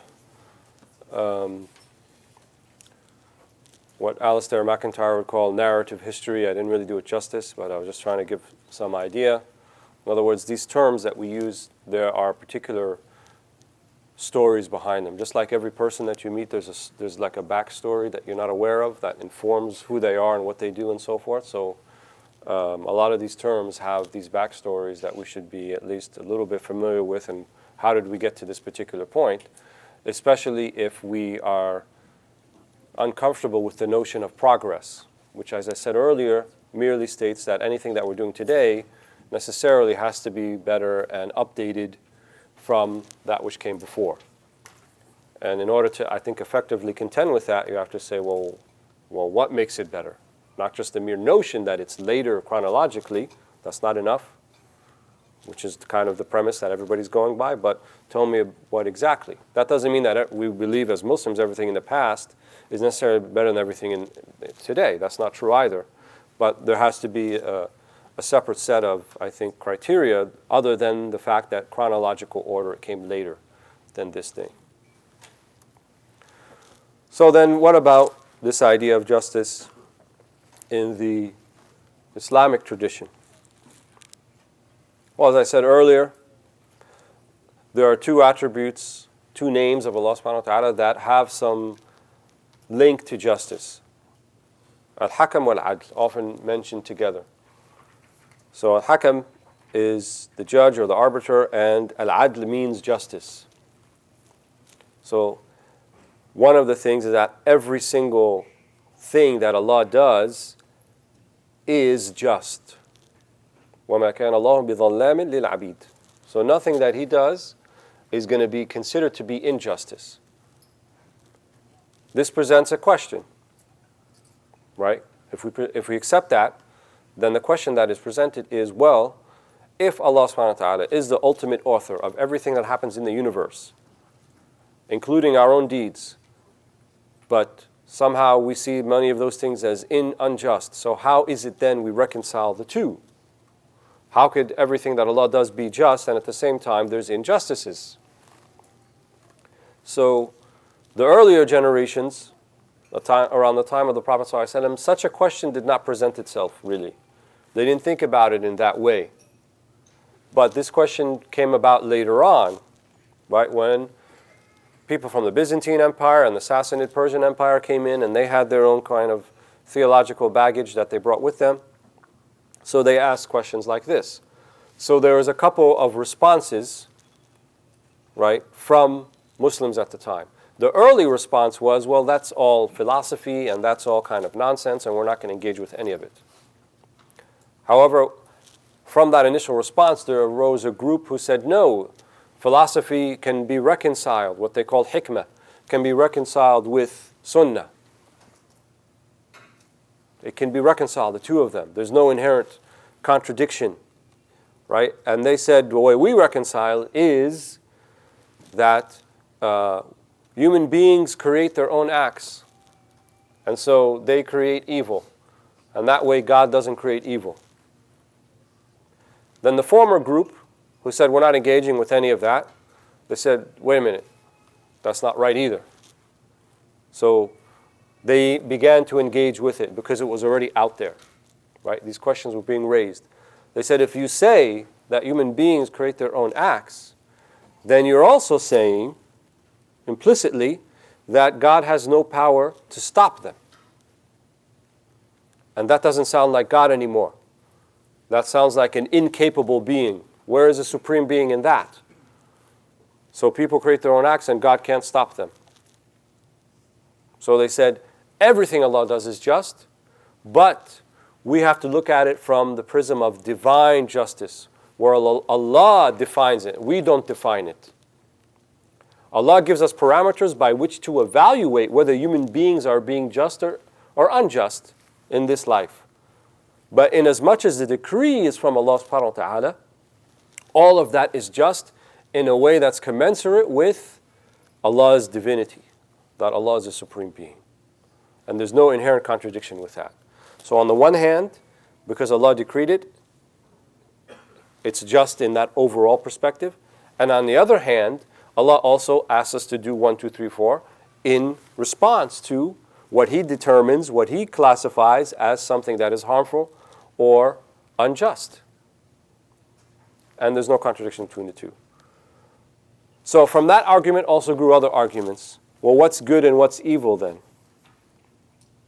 Is the good what we determine to be good from a rational perspective? And then evil is what we determine to be evil from a rational perspective? Or is the good what God designates as good, and evil is what Allah designates as evil? So the former group went with the first. They are later to be known as the Mu'tazila, who were a kind of rationalist sect of Islam, theologically speaking. And they said that we can determine rationally the good and we can determine rationally evil.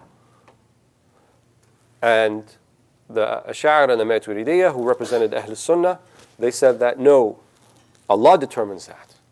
So what He says is good, and what He says is evil is evil. At the same time, though, we have this thing called fitrah, that within ourselves, as a reflection of the divine within us, that Allah put within us, we can recognize the good for the good and recognize the evil for the evil, and that there's nothing arbitrary. So the only thing that's going to be, the things that are going to be good are going to be beneficial, right? And the things that are going to be evil are things that are going to be harmful. So rationally, that holds true.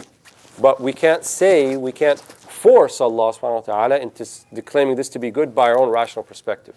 But we believe there's a reason, or at least a wisdom, behind all that Allah makes as good, and all that Allah makes as evil. وهكذا. And that Allah commands the justice.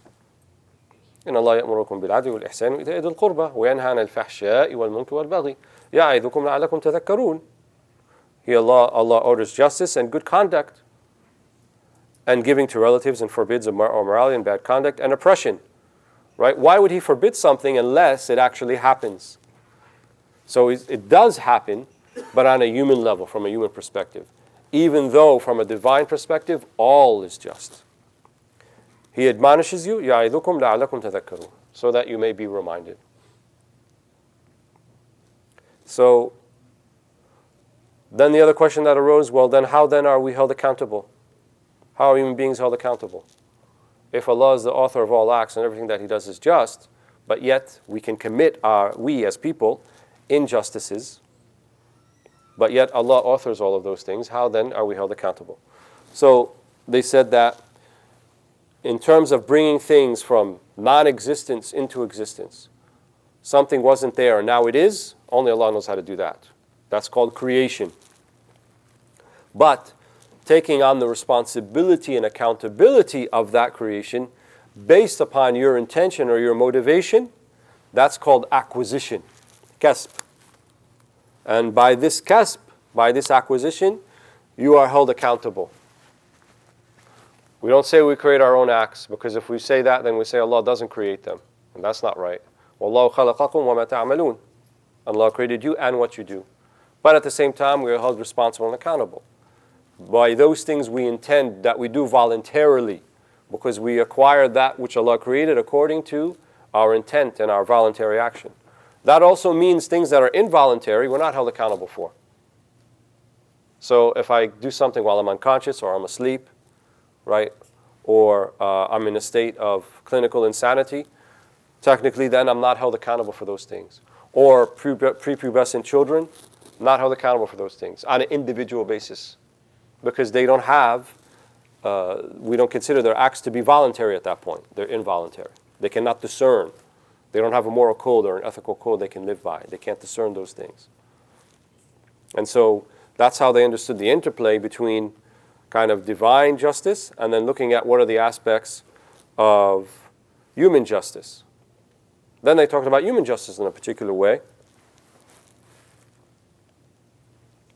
So there's a clear distinction between adl of Allah, the justice of Allah, of God, and the justice as we refer to on the level of humanity. Two different things, with perhaps two different purposes. The purpose of divine justice is to be exacting. Exacting. There's no error whatsoever. There's no probability of error. Right? exactly as it's supposed to be. What we would call an absolute justice. That's an absolute. Whereas justice on a human level is not absolute. It's relative. Even if the judge is the Prophet ﷺ. Even if the judge is the Prophet ﷺ. Because he said to people, perhaps one of you come to me with a dispute. وَلَعَلَّكَ بَعْضُكُمْ أَلْحَمْ مِنْ بَعْضٍ. Or كما قال صلى الله عليه وسلم. Perhaps one of you is more eloquent in the way that they present their argument than the other one. So then I judge in his favor or her favor. That does not absolve you from justice with Allah subhanahu wa ta'ala if you knew that you received that judgment incorrectly and you're the one who wronged the other person. So you may have the best lawyer and the best legal team, and maybe you bribe juror number 5, whatever it is that you did, and then the court rules in your favor. That doesn't mean, however, that in the scales of divine justice it's also ruled in your favor. Quite the opposite. That's why qawl az-zur, bearing false testimony, is one of the 7 or 8 deadly sins. Min al-mubiqat. Qawl az-zur, bearing false testimony. Right? Presenting, telling a lie so that someone could be judged favorably or unfavorably. So it's a heavy thing, it's a big deal. Nevertheless, all human beings are equal before Allah subhanahu wa ta'ala.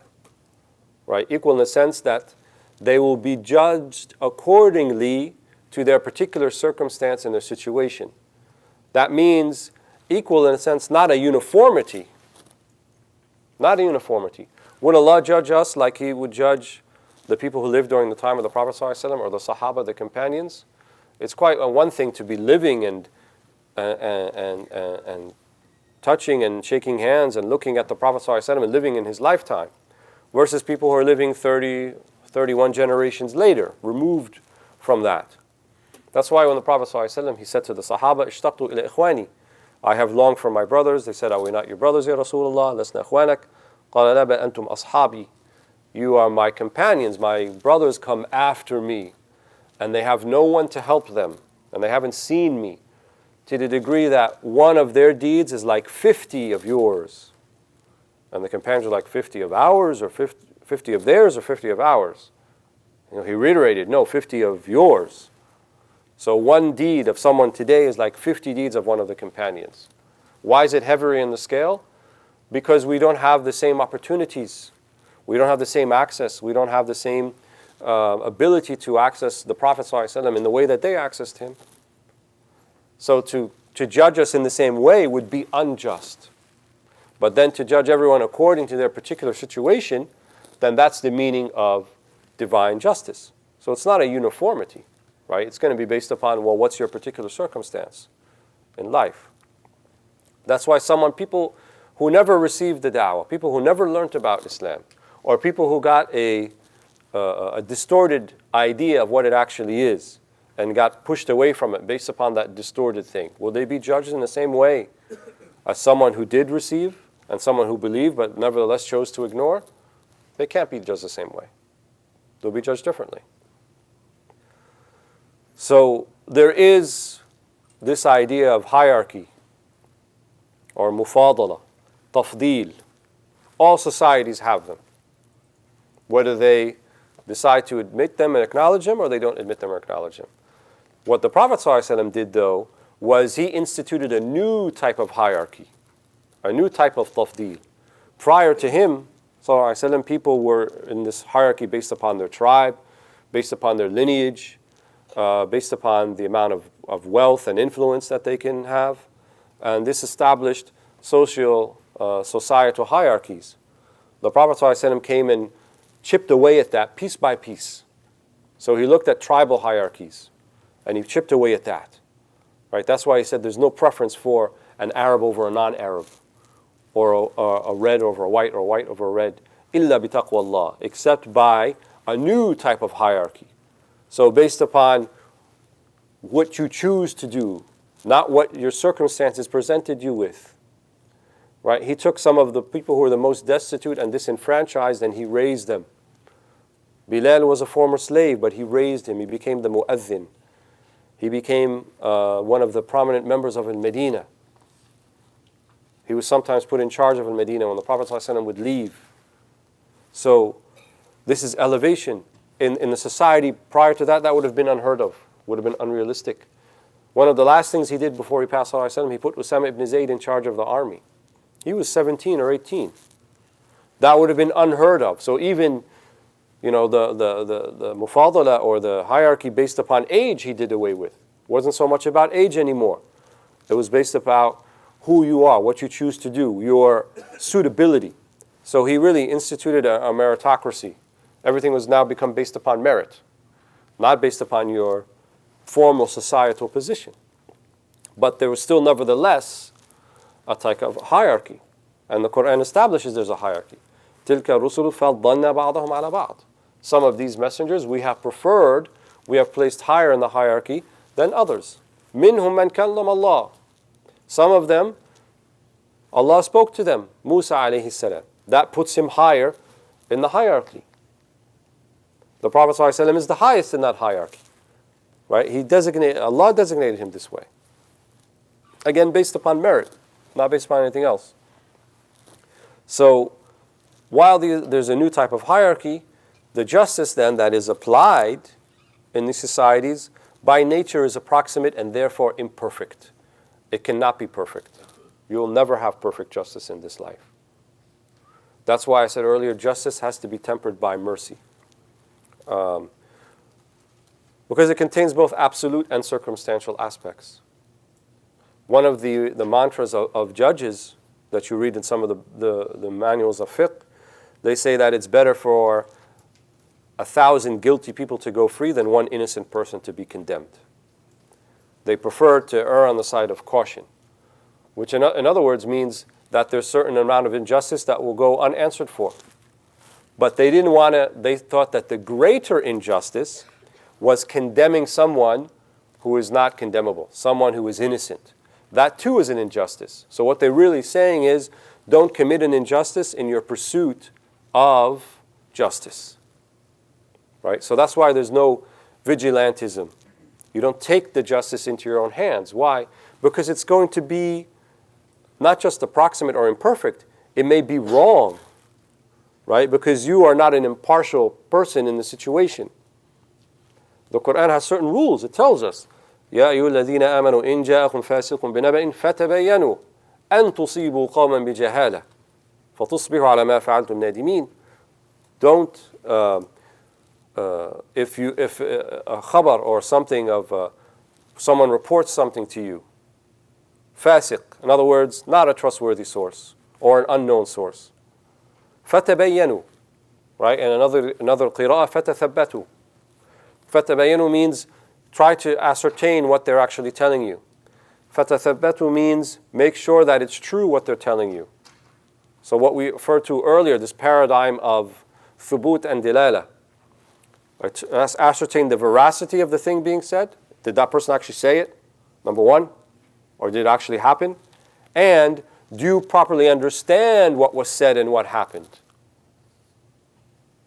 Just apply that rule and look at all of the news headlines. Go read Huffington Post, take the same piece of news on Huffington Post, and then go read it on the Fox News website. And they may be talking about the same thing.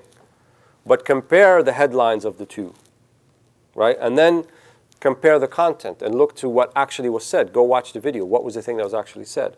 And not just the clip, what was said before, like 3 minutes, and after it, to get a better idea. And then you see how manipulation and orchestration is just the name of the game today. Everyone wants you to believe their particular point of view. And they're going to try to manipulate that point of view. Right? They're going to try to make you sympathetic to that point of view. And that's one of the pitfalls, I think, of activism today, is that be careful not to be manipulated even by those people who seem to be on your side or are partial to your cause. So, justice indeed is a means to countering oppression. Oppression should be fought, should be rejected in all its forms. And the most important form is dhulm al-nafs, oppression of your own self. So any oppression that you do to anybody else, in addition to that, you're actually oppressing yourself as well. Why? Because if the scales of justice don't reach you in this life, they'll reach you in the next. Or they possibly will reach you in the next. Allah can choose to forgive you. That's true. But you will still be held technically responsible in some way. So either you'll be forgiven or you will not be, but that remains something that you're going to be held accountable and responsible for.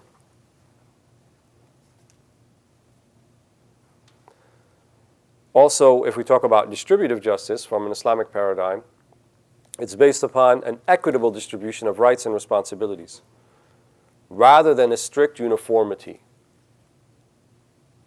What is strict uniformity?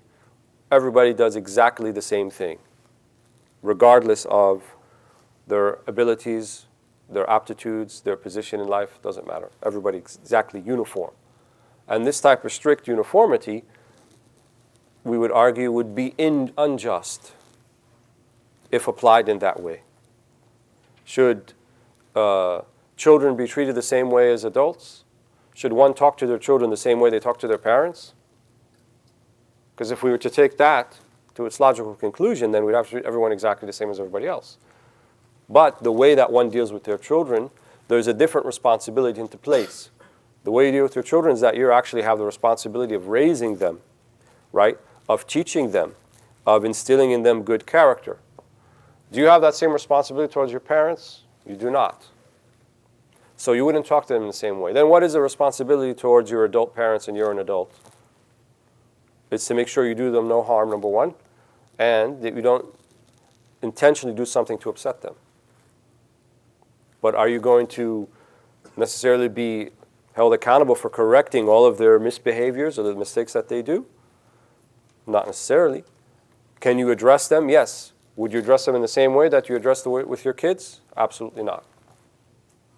Why? Because we have to put things in their equitable portions. If you were to address them the same way, if you rebuke your parents and yell at them, for example, or be stern with them in the same way you are with your children, then you're actually being unjust to your parents. Whereas with your children, that might be just. So it's taking the different circumstances into consideration rather than a strict uniformity. Right? So there's certain expectations based upon age, roles in society, even between the genders. There are certain different responsibilities and expectations. Women are childbearing for a reason, and men are not. And because of that role, there are certain roles and responsibilities that are here that are not there. And there are certain things that women will have rights and certain things that men don't have a right to. In the Islamic paradigm, men do not have a right to take what they will of the woman's property and wealth, not without her permission. Whereas in the opposite is not true. The woman does have a right to her husband's wealth and property. That's part of her right as being a wife. And that's part of the rights of the children as well. And the reason for that is because there's different roles. So different roles mean different responsibilities and so forth. But to insist on a uniformity in that, then there would be injustices all over the place because of that.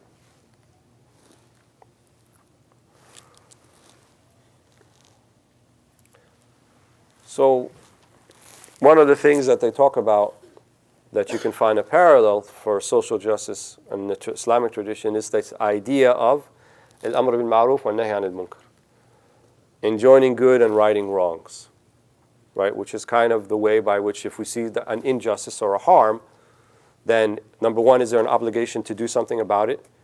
And number two, if yes, then how do you go about doing it? So one of the ways Imam Nawawi talked about it, for example, he said it's an obligation, number one, if the thing that you're going to correct is considered to be harmful by consensus. It's a wrong by consensus. In other words, everybody's agreed that that thing's wrong. But if not everybody's agreed that thing's wrong, then you have no right to correct it. It's not your business to correct it, right? So if it's something like you're in the bathroom and we just made wudu before the prayer and Shaykh Faraz wiped his neck, right? And that's in the Hanafi madhab, but you're Maliki or Shafi'i and that's actually considered bid'ah in those schools and you want to go and correct him, then it's not your right to correct him, right? Because there's no consensus on that issue. It's a legitimate difference of opinion. And that's in things that are strictly of kind of a legal nature. When we start talking about things that are about, that still all remain within the halal, but then people are correcting one another about it, like right and left, and publicly making a type of issue about it, then you have no right to do that. It has to be something that's clearly, unequivocally wrong by all definitions, by consensus. No one will disagree that that particular thing is wrong. But if it's something that has some discussion about it and is not as clear-cut as you think it is, you have no right to do anything about it. That's number one. Number two, a greater harm is not incurred in the process or as a result. So, not the ends justify the means. The means have to be just. And the expected outcome also has to be something within reach. So, if we see particular injustice, right?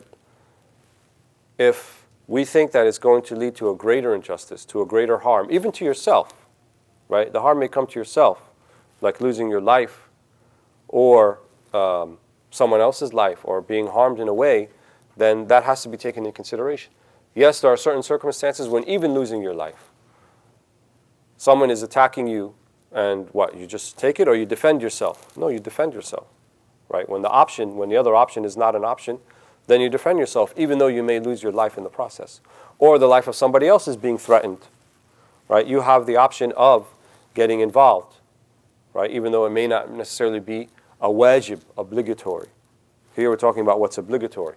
But if you know for certain, or you have a reasonable expectation that it's going to lead to a greater injustice, and it's not something that's obligatory in nature, then one has to think about whether they involve themselves in that or not. So we can go to downtown Toronto tonight, and we can go to all of the places serving wine and alcohol, and we can go break all of the storefronts and dump all of their wine in the back and say, Allahu Akbar, and we took care of, because people drinking alcohol, it's not right. And perhaps invariably, there's probably a number of Muslims who go and do it, so we are preventing the munkar. But why wouldn't we do that? Right? Because that's not sound logic. What was going to happen is you'll be arrested, and the rest of us will be put into jail. We'd have to post bail or whatever, and then we have to face a trial. Not to mention the publicity that it will get. And here, look at these crazy Muslims who live amongst us, who go around breaking things and trying to enforce Sharia on everybody. And it will have a much more harmful effect, because the next day they're going to fix up that storefront and they're going to restock their alcohol, and you've changed nothing. Nothing has changed. So one has to consider what is going to be the outcome of that, right? And this can even be when you're trying to, give advice to somebody. Giving advice to somebody doesn't mean that you just like slam them with a piece of advice.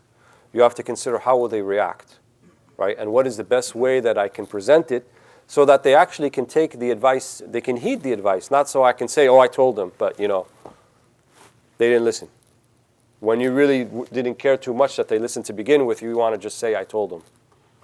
Then that's not sincere, right? Ad-din al-nasiha. Nasiha means sincere counsel, sincere advice. In other words, you really want the good for them, not that you want to slam them with something and say, I told them, but they didn't listen.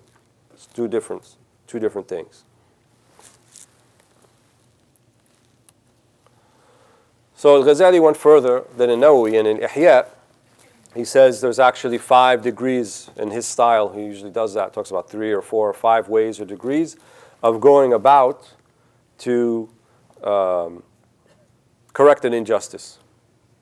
And he says that you should not move from one to the next unless you've exhausted that possibility, right? Like it's not going to work. Or you've done it already and you need to move on to level 2, You need to raise the threat level from yellow to orange, and then you don't go to red until everything else has been exhausted. So first he says raising of awareness and counsel, which means you're assuming the person doesn't know. They're not aware. They don't know that that thing that they're doing is harming people or that people are upset with them, right? Because you didn't talk to them about it beforehand. So treat them as such. So it's supposed to be soft. It's supposed to be easy. It's supposed to be, oh, by the way, I'm not sure if you're aware of this, but 1, 2, 3, I just wanted to make you aware of that, and you decide what you want to do and that type of thing. Done in this matter first. If that doesn't work, or if you already exhausted that possibility, then something that's like a gentle admonition, right? To say, you know what, that thing is, I think it's wrong because of this reason. I learned it from this particular person, or I think it's going to lead to these consequences, so maybe you want to reconsider. It's an admonition. Clearly, you're trying to stop them from doing something. Then a verbal rebuke, which is a stronger. You're rebuking them. You're saying, stop. Right? Stop doing that. You need to stop doing this. That's clear. You're telling them this cannot continue. But it's verbal. And then even physical prevention. But he said it has to be happening right now. Happening right now. Like, so if you see someone, attacking somebody or harming them physically, then telling them to stop may not be enough. And if you're able to physically prevent them and get in between them, then you should be doing that. Right? That's part of al-amr bil ma'ruf wa nahy anil munkar. And then finally, physical reprimand and discipline. But Al-Ghazali said this should only be carried out by someone who's in authority to do so. Because here we're talking about after the fact. Like, you didn't see the two of them quarreling, or you didn't see the other person harming the other person, and then it stopped, and then you were told about it. What do you do about amr al-ma'ruf and nahy anil munkar at this point? If a crime was committed, right, then that's something that you have to go report the crime and let the police take care of it. It's not something that you're supposed to do yourself, because that requires someone who's in a position of authority to do it. Otherwise, if we let everyone to go about doing that, and it's a crime, then we too are committing a crime. Because taking people to task without the proper authority in place, right, that can educate and see where the evidence is, did it actually happen? Because all you're going by is what someone told you.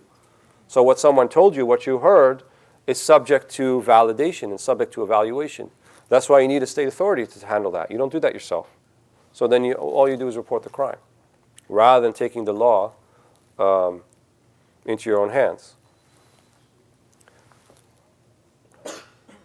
So additionally, Ghazali also said, like I said earlier, that the wrong act is actively occurring and not occurred in the past. Then it becomes a question for not physical prevention, but a question for an authority to take care of. And that authority doesn't need to be a state authority. It could be authority within the masjid, or authority within the institution, or a school authority, or even in your own households. Right? One of your kids comes and complains, said, oh, he took my chocolate chip cookie and fed it to the cat, and now I don't have any more, and what am I supposed to do? Every parent is not just, what are they going to do? They're going to listen to what the 5-year-old said, or they're going to go ask the 7-year-old, did this actually happen? You won't just take their word for it, just by intuition, right? Because they make up things, and it's contentious between siblings and all of that type of thing. So the same thing on a larger scale when it comes to this happening between adults, right? There has to be someone to get all sides of the story. And also the wrong act is clearly apparent without the need for spying on the perpetrator. This is an important concept, the idea that we don't go delving into things in order to see if there's impropriety, right? What's called investigating and tahqiq. It's a blameworthy thing for the average person just to go looking for trouble, right? To find out, to dig up dirt about people. One of the things that is part of a healthy society, one of the markers of a healthy society, is that people don't go around digging dirt about people. That they actually, if they see someone in a position or in something that seems to be a compromising situation, they try to think of the best of that person still and maintain a good opinion of them, rather than trying to get to the bottom of it. Here we're talking about interpersonal relationships. We're not talking about crimes being committed. That's a different story. But I'm talking about things of a nature that are not crimes, but have to do with that can impugn somebody's character. We went to downtown Toronto and we were going to go break all that stuff up. Then we changed our minds, but we took a walk. And then we saw someone who's a popular Shaykh or Imam or something walk into one of the pubs, one of the bars. And he comes out, you know, an hour later and he seems a little bit off, tripping over himself and so forth. What can we say about that situation? We can snap a photo and we can go put it on our Facebook feed and say, oh, look, astaghfirullah, Imam Fulan, he's got drunk, you know. So we have to expose him because he's, you know, he's an imam and people have to know this guy is like an imposter. But is that the only scenario? Is that the only possibility? There's a million possibilities that could have happened, right? Maybe he went in to use the bathroom. Maybe he didn't know that was a bar. Maybe he goes in there and the bar people see him with his kufi and his jubba and they kind of like rough him over a little bit. And then he walks out and he's unable to keep his balance. And they didn't hit him in his face, they hit him in his body, so you don't see any marks on him and he's kind of, you know, out of it. Any of those possibilities. The thing is, if you can think of the possibility, then you have to make the assumption that perhaps it could have happened, rather than concluding the worst thing, right? Rather than thinking the worst. And that's a marker of a healthy society. I think an unhealthy society is everybody's trying to dig dirt on the other person and bring them down and to expose them, right? So those are some points from kind of within the Islamic tradition that specifically talks about this idea of enjoining good, correcting wrongs, and correcting wrongs, enjoining good and correcting wrongs, injustices.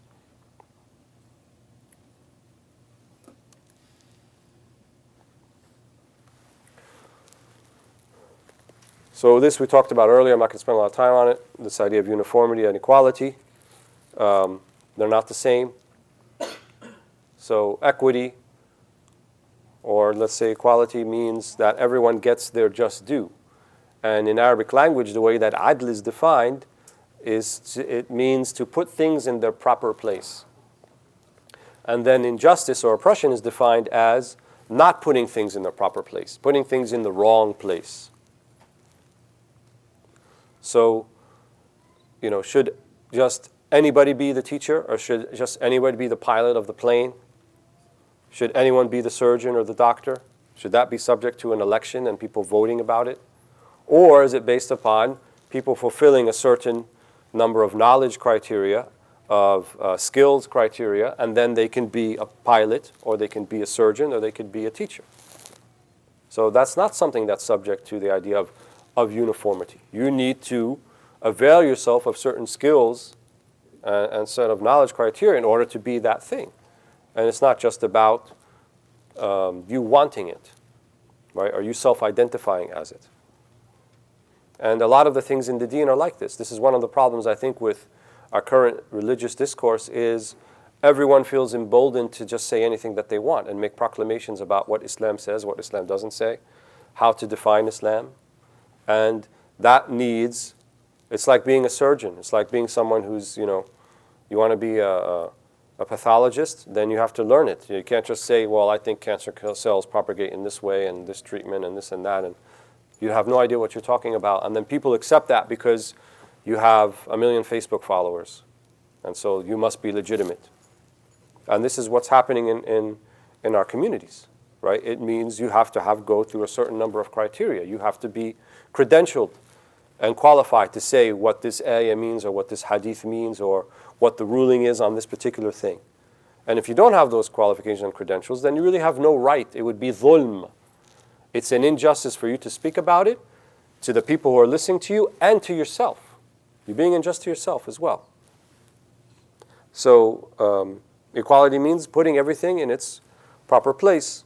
And as we said earlier, prior to Islam, there was these inequalities, but then it was based upon, you know, merit and abilities and taqwa, spiritual states, not based upon age or tribe or sex or any of those things, or race.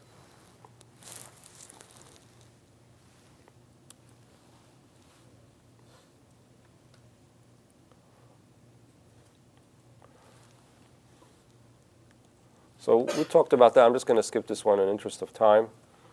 Kind of went over those points already. get to this point. So one of the things that we suggest is we have a certain culture right now based upon the dominant paradigm that we're in.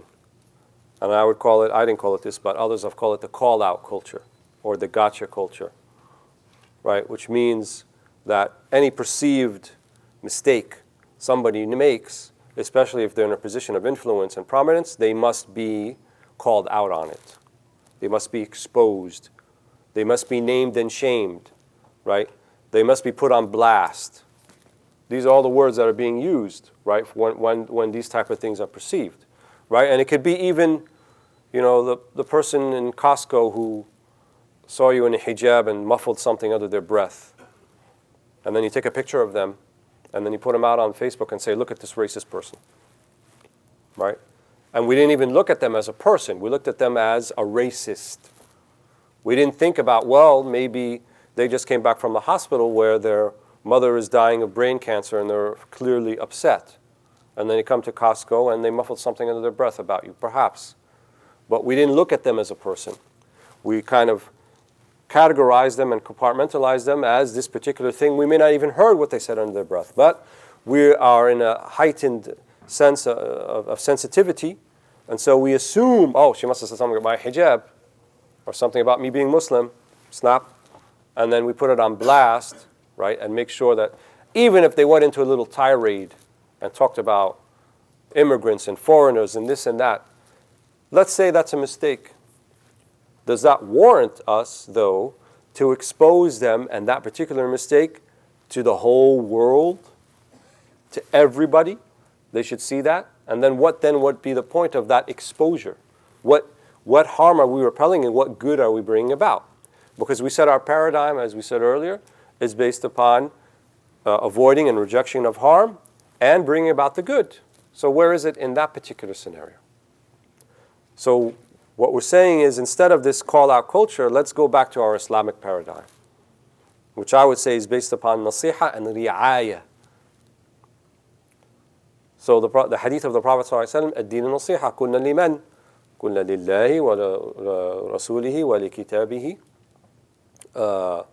ولأئمة المسلمين وعامتهم. What is this nasiha? He says giving good counsel to Allah and His Messenger and His book and the elite amongst the people, the leaders amongst people, and as well as those who are the non-elite, giving them nasiha, giving them sincere counsel, right? So it means having part of that culture is having a sincere concern for all members of your society, right? So even the person who seems the most bigoted, the most harmful, the most, at one level, you despise that. You have to despise that. On another level, you also have some level of concern for them as a human being and recognize that they're only doing ultimately the most damage to themselves, more than they're doing to other people. And so that should evoke a little bit, not a lot, a little bit of sympathy, right? That was prophetic. That's how the Prophet ﷺ was. These people were harming him and these people were opposing him. Nevertheless, he had concern for them. He said, إِنَّهُمْ قَوْمِ لَا يَعْلَمُونَ. They're my people, they just don't know. But he said, قَوْمِ, my people, right? And as Muslims, everybody's our people. He didn't mean قَوْمِ, just Quraysh. He meant قَوْمِ, these people are my people. He would say ummati, ummati. So when he says his ummah, he's not talking about Quraysh. He's not talking about the Arabs. He's talking about every single person who was living during his time and the ones who are still to exist after his time. All of this is Ummat Muhammad sallallahu alaihi wasallam. Every single one of these people around us is from the Ummah of Muhammad sallallahu alaihi wasallam. Whether they accept Muhammad sallallahu alaihi wasallam as a prophet or not accept him, they're still from his Ummah. He's still going to be the prophet they're going to be asked about in their grave. So they're from his Ummah. So we should have this idea of qawmi wa ummati on the level of humanity, level of concern for all of humanity. This is one of the meanings of nasiha, right? And then ri'ayah. كُلُّكُمْ رَاعٍ وَكُلُّكُمْ مَسْئُولٌ عَنْ رَاعِيَّتِهِ. Every one of you is like a shepherd and every one of you is responsible for their flock. So that means you feel a level of responsibility towards the other. And many of the rules that we have, right, the etiquettes and the adab right, are based upon this sense of responsibility towards other people, right? Even people you don't know. Why is it not permissible to go to the masjid smelling of onions and garlic? It doesn't affect you because after a while you stop smelling it on yourself, right? But you smell it from somebody else. So then it means about not bringing harm, doing harm to others. You're not allowed to read the Quran in the masjid with a loud voice if people are praying. Reading Quran is good, right? It's a meritorious thing. But if in the process of doing so you are bringing harm to someone else who has more of a right, which is the one praying in the masjid, then you're supposed to read in a lower voice so they don't hear you, or you wait until they finish, till you start reading again. وهكذا. So there's always this type of ri'ayah, this concern and feeling of, I have a responsibility towards everybody, and that minimum responsibility is I do them no harm. لا ضرر ولا ضرار. There is no harm and there's no reciprocating of harm. Imam al-Nawawi said this is one of the 4 hadith by which you can understand the whole deen. The whole deen can be understood. This is one of the meanings of it. لا ضرر ولا ضرار. There is no harm, there is no reciprocating of harm. So having nasiha, having ri'ayah, concern, then we can handle injustices, right? But it has to be, the underpinning of the whole thing, right, has to be like surrounded by mercy and nasiha and ri'ayah, right? Sincere concern. Then let's see how we're going to affect it and deal with injustices. But these call-outs, number one, go against, I think, the principle of nasiha, because they're necessarily humiliating, right? And more often than not, they're intentionally humiliating. The way that it's presented to you is humiliating, right? When you take video clips and things of people, it's humiliating. And are we supposed to humiliate? Are we supposed to make fadiha? Or are we supposed to make nasiha?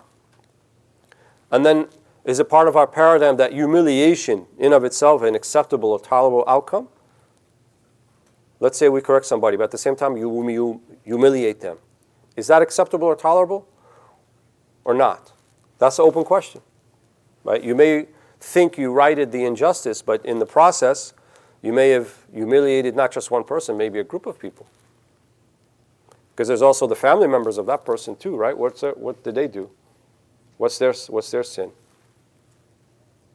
Or the members of that community, what's their sin? What did they do?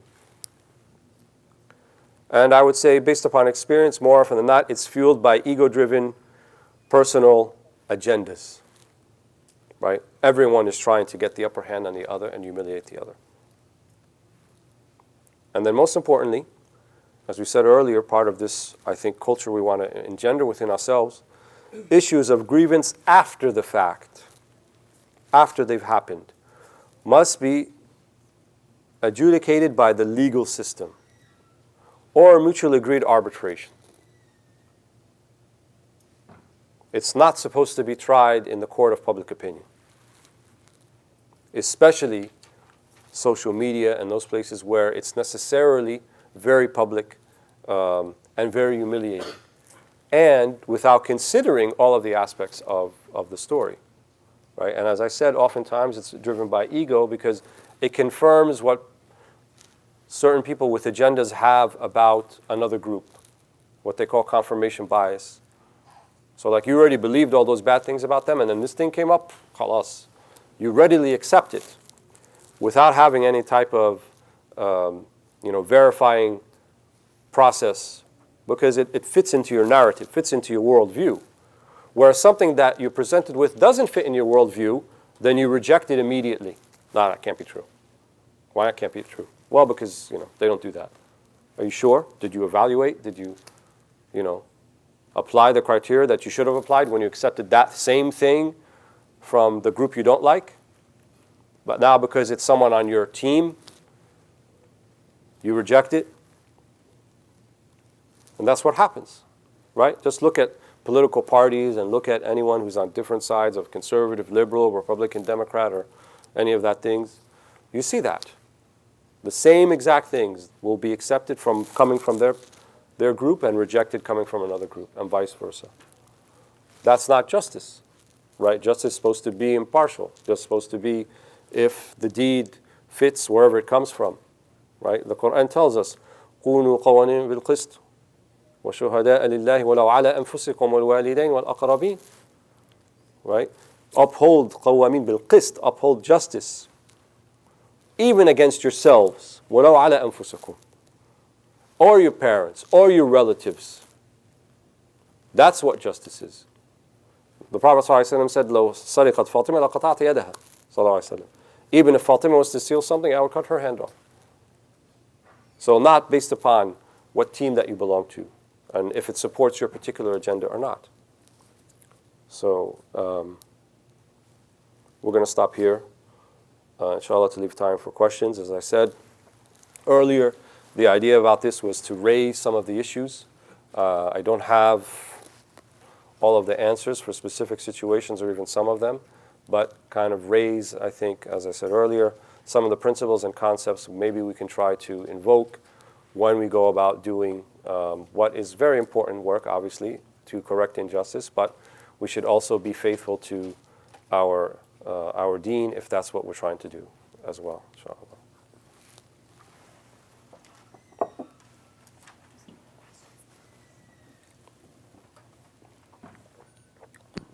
Assalamu alaikum everyone. So we're going to be starting the Q&A session right now. I'm going to be handing over, so there's two types of ways you can ask your question. If you want to just say it, you can. I'm going to be coordinating it though because we have a lot of people, mashallah. So if you need to ask a question, you'd like to say it, please raise your hand. If you do not want to say it, want to write it down, I'm going to be, what's the word? Distributing, thank you, distributing paper, and you can write it down. Okay, just one second.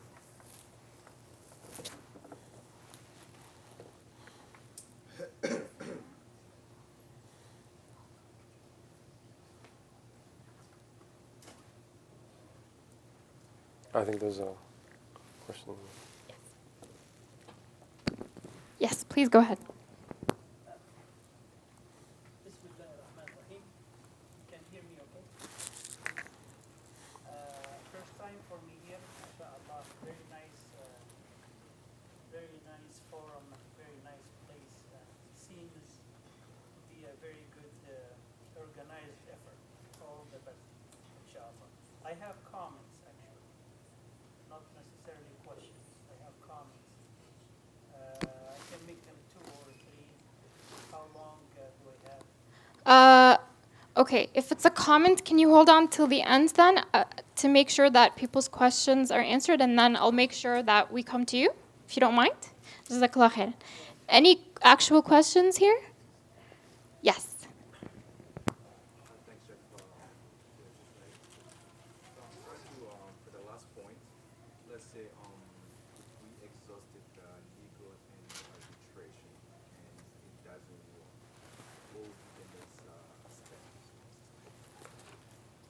What do you mean it doesn't work? Let's say you bring the person in the legal system, you ask them to go through the 5 steps, and the person doesn't just keep doing what they're doing. Is it allowed to the public and say, hey, listen, this guy is doing harm, not? If the legal system has determined that he's not, then it's not your right to go beyond that. The legal system has said, no, we don't. Take them to task on their past behavior. Does that mean we can't do things to prevent it in the future? No, we can. Like, let's say you have someone who walks into the masjid and does a lot of harm to people, right? And it was of a criminal nature, and it was not handled. There wasn't enough evidence. Prosecutor didn't do a good job, whatever it might be, and you want to prevent future harm. That is your right to do that, right? In a manner that's legal or remains within the confines of the law, have a restraining order, prevent it from coming again, that type of thing. That's something to be discussed amongst the members of the community. Yes. Yeah. Just a quick question on your thoughts on building alliances with groups we may fundamentally differ with. For example, Black Lives Matter or LGBTQ movements to further advance our cause as minorities. What are your thoughts on potentially partnering with them? Right. The question about partnering with groups who may have some differences on some of their points or their platform. Quran tells us ta'awunu al-birri wa taqwa, that we cooperate in birr and taqwa, those things that are good in of themselves, right, and those things that lead to God-fearingness. And while it's not wrong to make an alliance with someone on a particular issue that is of interest to all, I would still be careful, because oftentimes these alliances are political in nature. Political meaning that, we do something for you, you do something for us. And I think whatever alliance it may be, you go in with your eyes open and you be very clear that we may not necessarily agree with you on every single point that you have.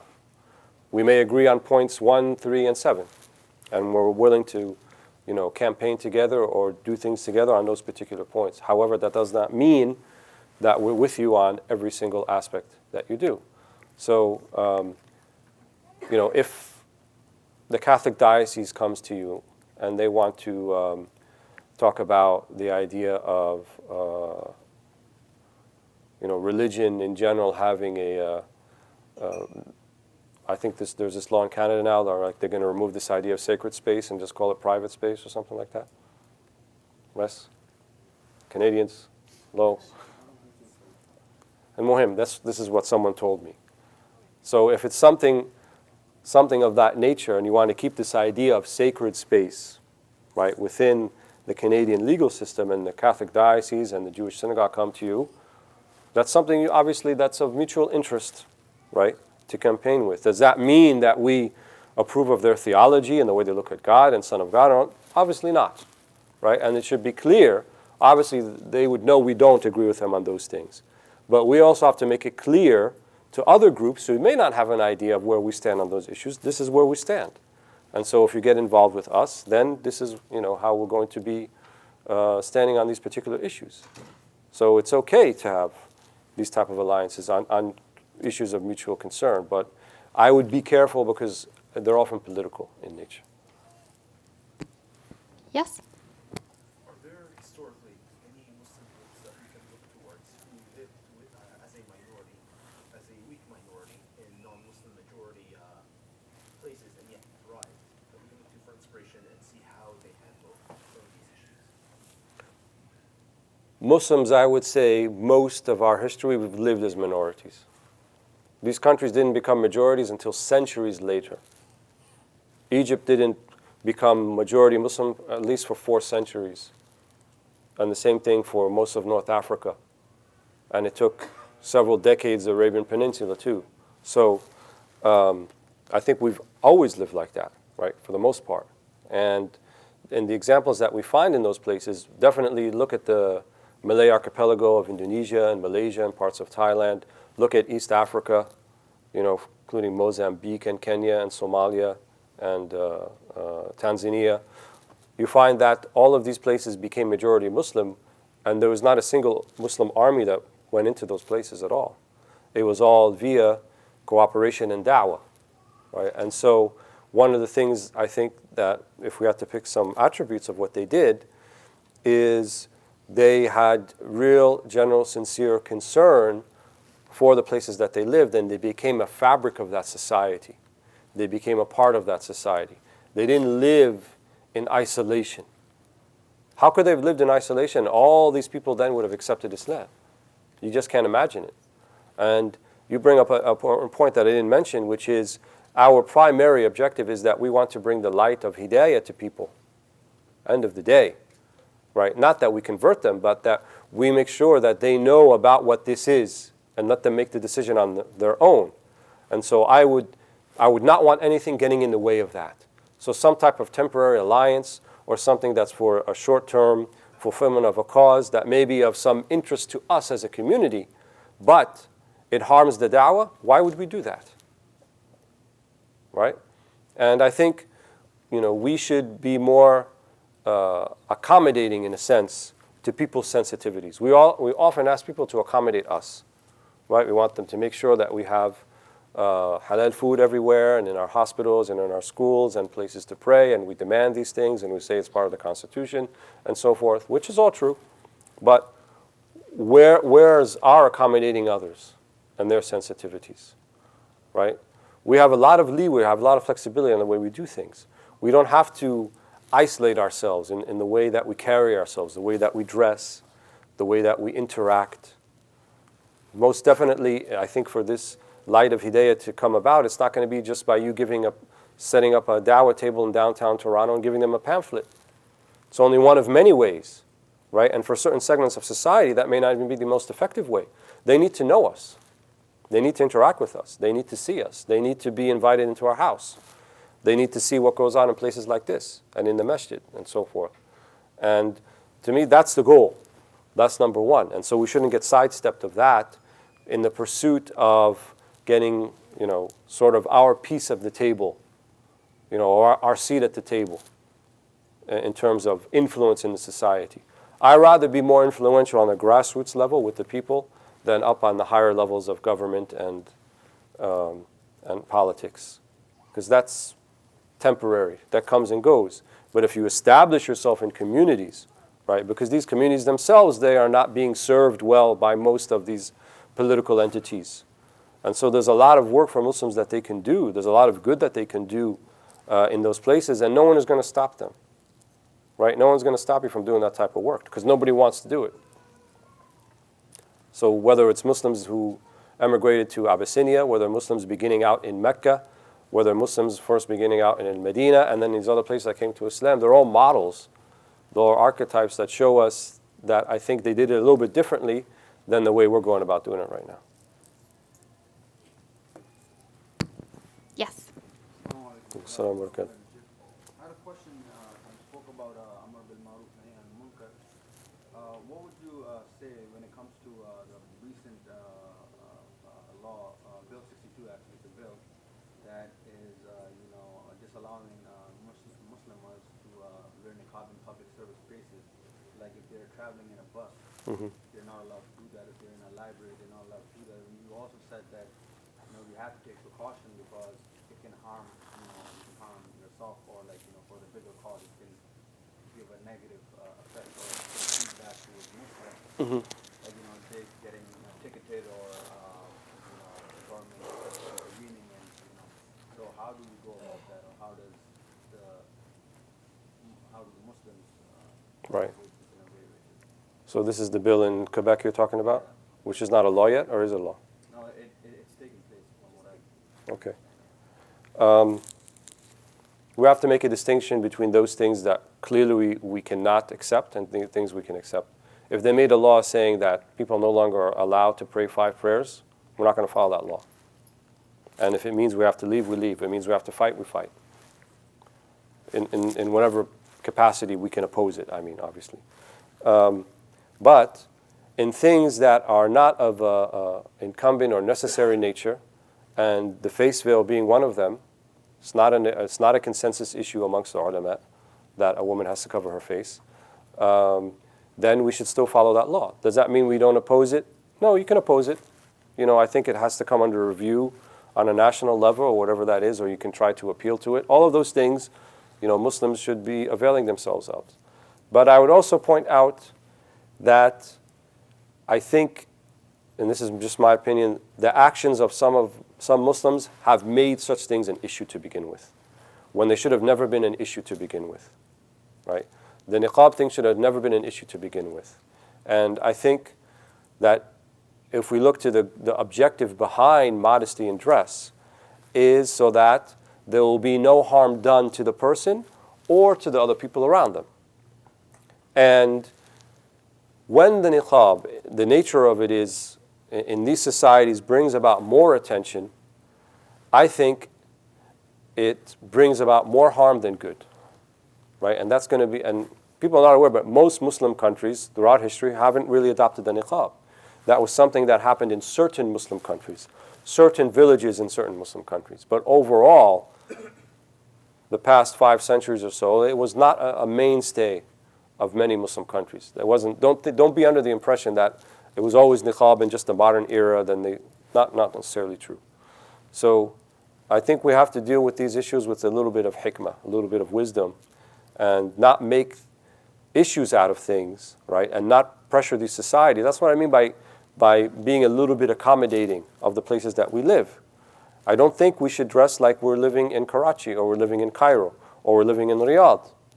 I think for the most part, dress is about covering your aura, and it's about not doing harm to others, not being offensive to others in the way that you dress. And so if we go by those simple rules, then there's ways to where we can be modest, both men and women, in a way that's dignified, and at the same time, somewhat respectful and aware of the greater culture around you.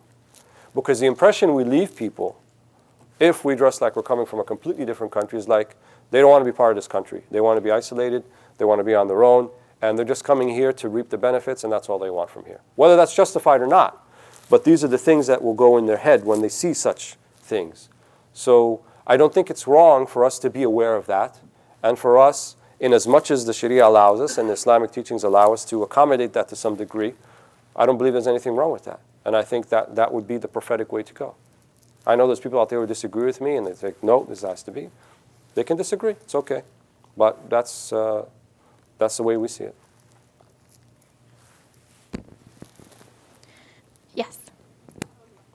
Kind of going along the lines of when you're making the amendments about chemistry, this might just be an opinion question, but for example, like I think America has it as well, like the Pink Day.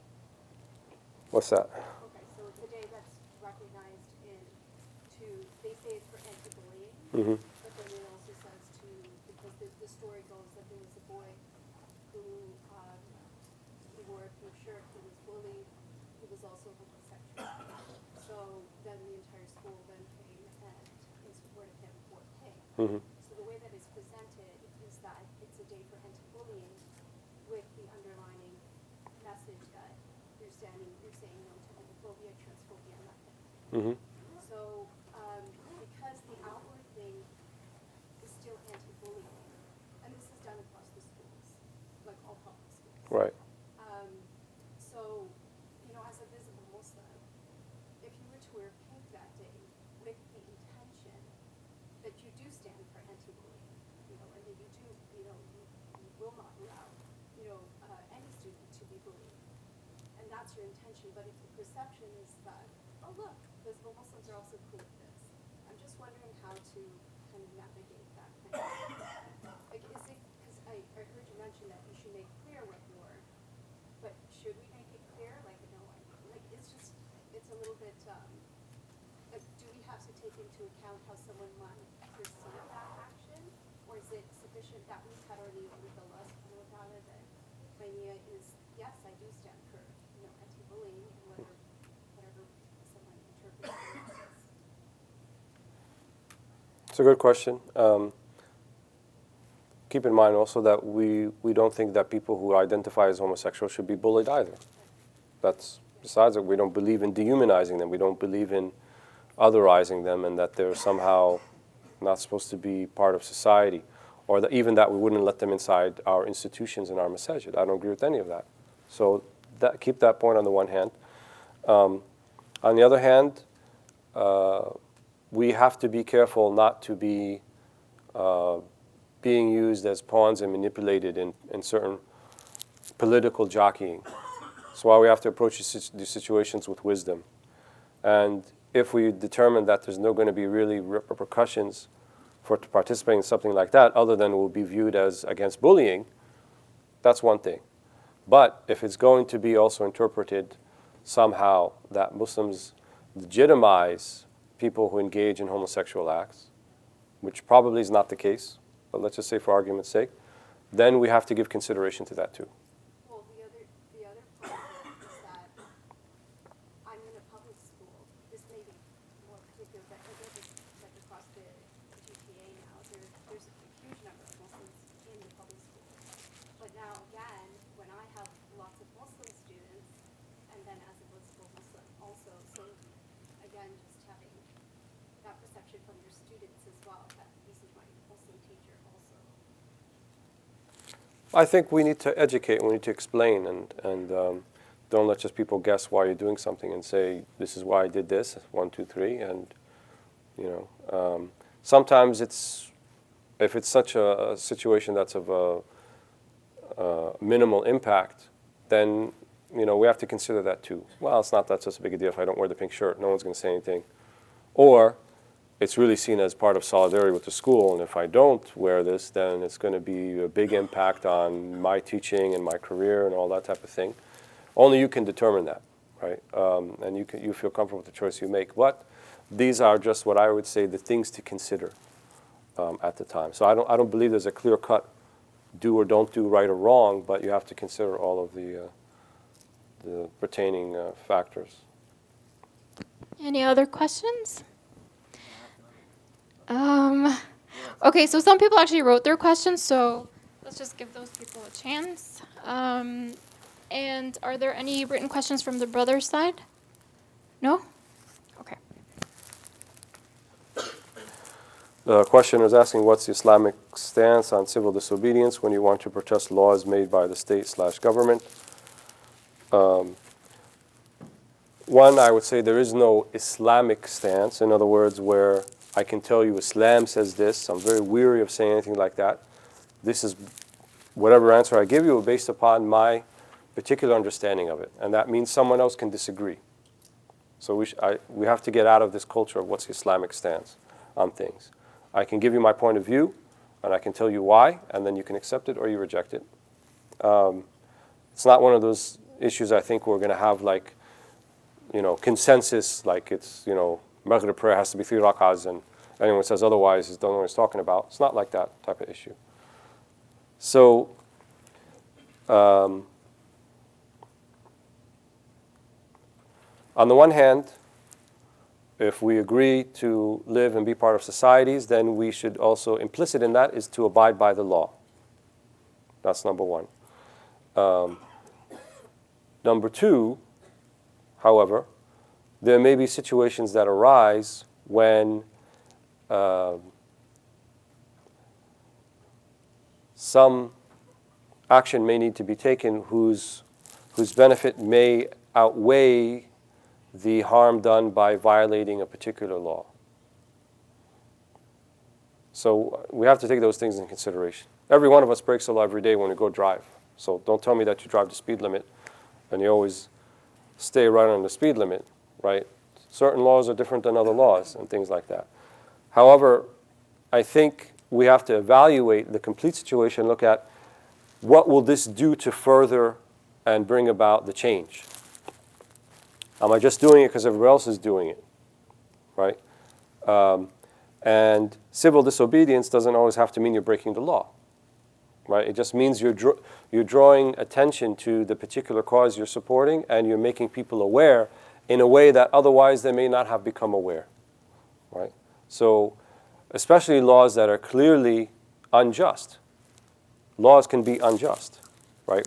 When Rosa Parks sat in the front of the bus and not in the back, that's clearly unjust, right? So I'm not going to say, oh, she made a mistake by breaking the law, but something, as clear as that, right? There has to be people who are going to speak out about that and maybe even put themselves at a little bit of risk at the injustices behind it. But I would say also at the same time, we should be careful not to bring harm to about those we mean to convince and those we mean to join our cause, right? So if we want to protest something and we're going to say, okay, let's go completely shut down Toronto Pearson Airport. Let's completely jam all of the arteries going in and out in the roads so no one can come in and out for like 24 hours. I wouldn't support that, because you bring harm not to the people who you're trying to affect the cause with, but the very people you're trying to convince. So what does anyone who's flying in and out of Toronto Airport have to do with your particular cause, right? Or people who maybe who have medical emergencies, people are flying into hospitals and people flying for other reasons. And to just kind of dismiss all of that because you have this cause, I think was callous and careless. So you have to consider, well, what exactly are we going to be doing and in what manner are we going to do it? So to me, there's no clear-cut answer on that. But I think, at the very least, think about what the effects are going to be, what are the consequences, and whether the intended outcome that you're looking for is actually going to be, you're going to move along towards that, or it's going to be a setback.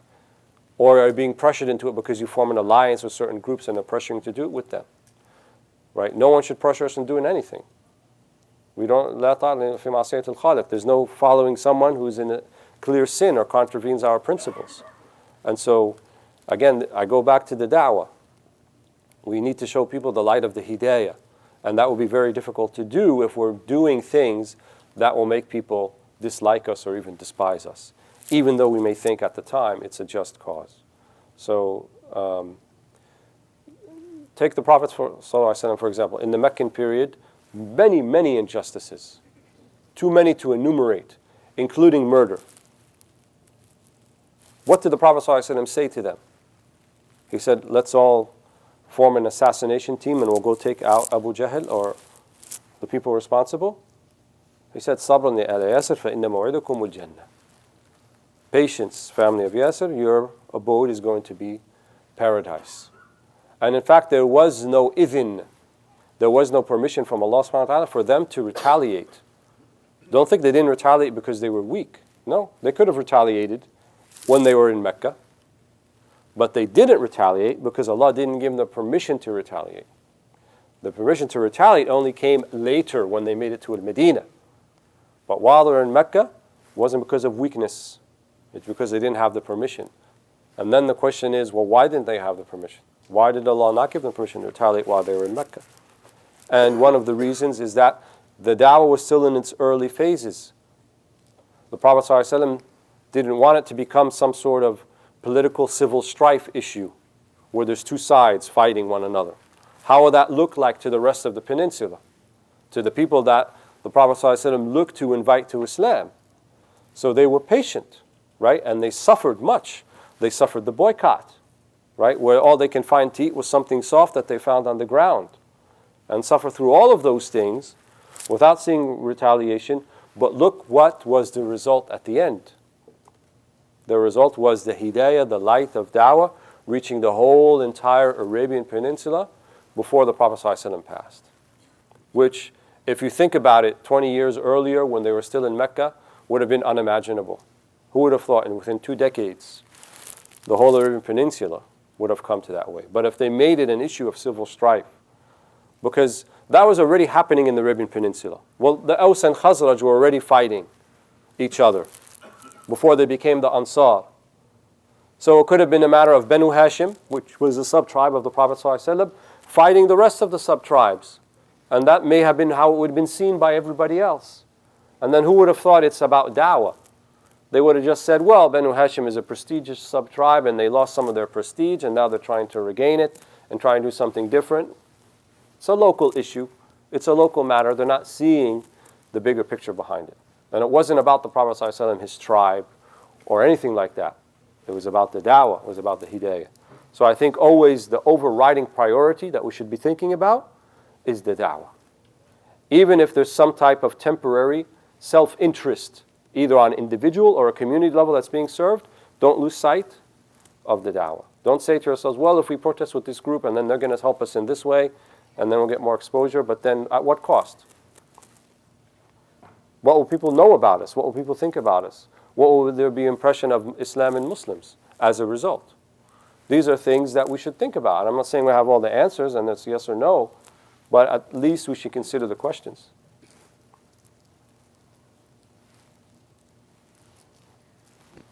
Okay, so we have, inshallah, about 10 minutes left. We have just a few online questions and 3 right now, in-person ones. So we're just going to take the online questions. Yes. You have to go. Okay. Yes, please. Go ahead.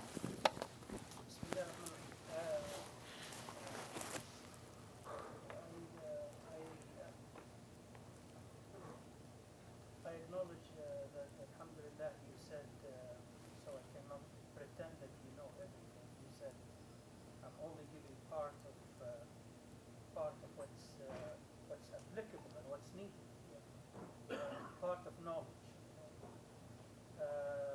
So I'm going to try and complement some of the things. And I'm going to share a little bit of a personal experience regarding justice nowadays. I cannot share it deeply because it's a very elaborate development over a course of 1 year, at which I lost the family. I lost my mother and my brothers لا حول during this, لا حول ولا قوة إلا بالله. during this ordeal. إنا إليه راجعون. Inshallah, they are with Allah Azza wa Jal, because of the principles they stay steadfast on. رحمهم الله. Rahimahumullah. And it's still ongoing right now. What I meant to say is that when I dealt with the Islamic entities here, and I told them this, and after the ordeal, I came to them and said, "Give me your audience. I want to explain to them the story. They have been told about it before the murder of my family and multiple other families, before the starvation and the massacre.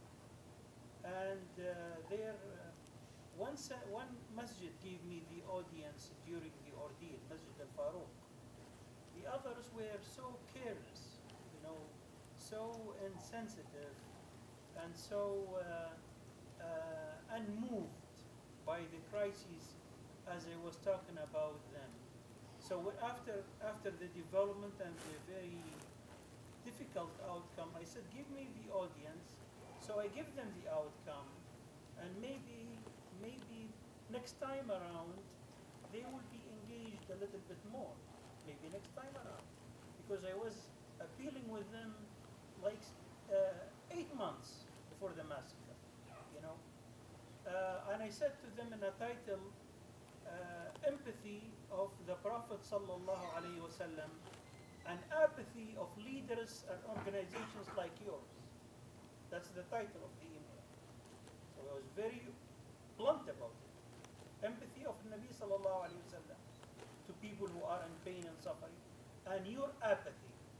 And let me talk to the audience. They wouldn't even acknowledge the email, and they're leading Islamic centers, and they're leading relief organizations.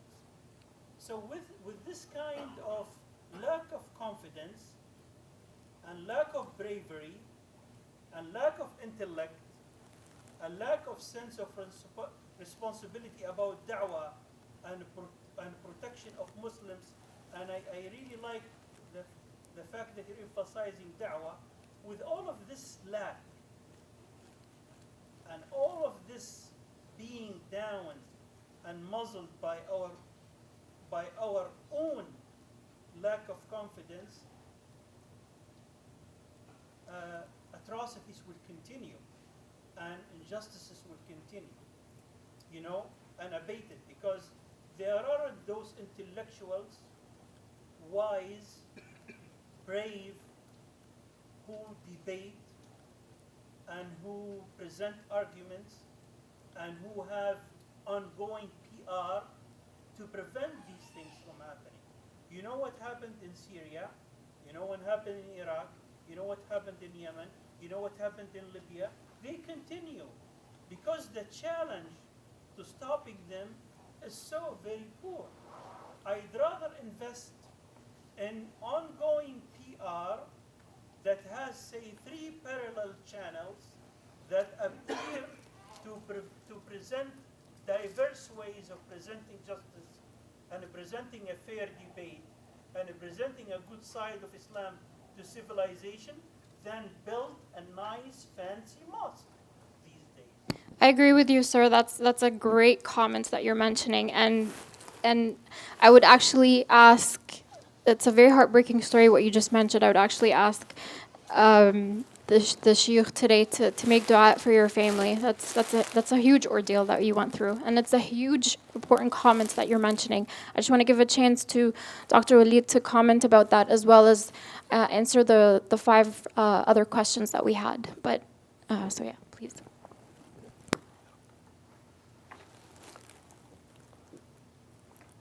Yani, I don't know what to tell you, to be honest with you. I mean, that's difficult. Allah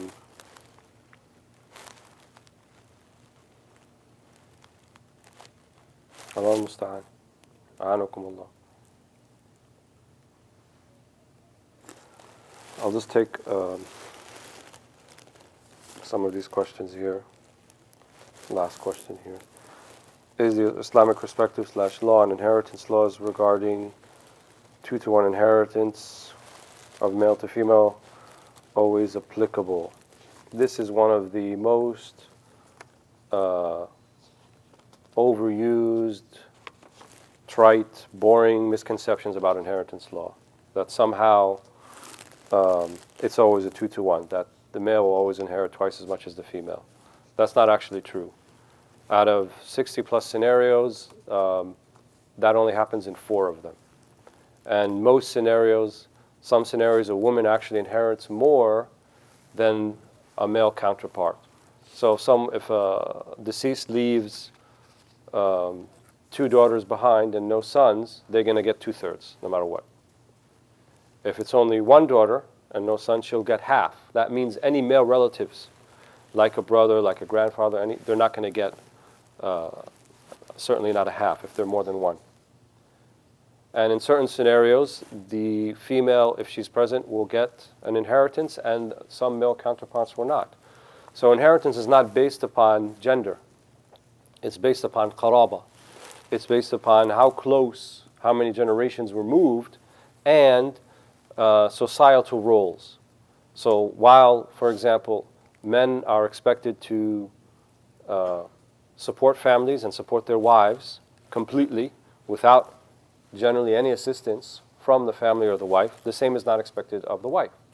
And so in certain scenarios, yes, when it's a son and a daughter, then in that case the son will get 2 shares and the daughter will get 1 share. But then the responsibilities and expectations that are placed upon the daughter, financially speaking, are much less than those that are placed upon the son. So considering all of those things, it's not always applicable. But I get the feeling that the questioner here meant, is there a time where we can change the inheritance laws and make them different? No, there's not going to be a time we're going to make them different.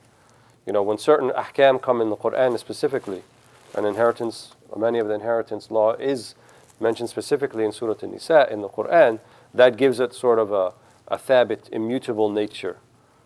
Something that is, I don't believe it's going to change. There's a consensus on those issues. They're not going to be changed, but for the reasons that I just mentioned. And I'm going to let Sheikh Farouz handle this 5th question because I don't really know fiqh. What do we do if we're called to jury duty? That sounds like a Seekers Hub answer service question. That's not really me. I'm just talking about social justice. Bismillah. Well, there's 2 things. One, you could just do it, because there's nothing wrong with accepting jury duty. Or you could do what Imam Abu Hanifa and a few other scholars did. The scholars would avoid being judges. So once Imam Abu Hanifa and 2 other scholars were called, who were companions, they were called to be interviewed, basically, to become a qadi, to become a judge. The first claimed insanity. He just pretended he was mad. And the ruler was like, "What's wrong with this guy?" He said, "We don't know." He said, "Go away." Abu Hanifa went, he said, "Sir, I am not fit to be the qadi."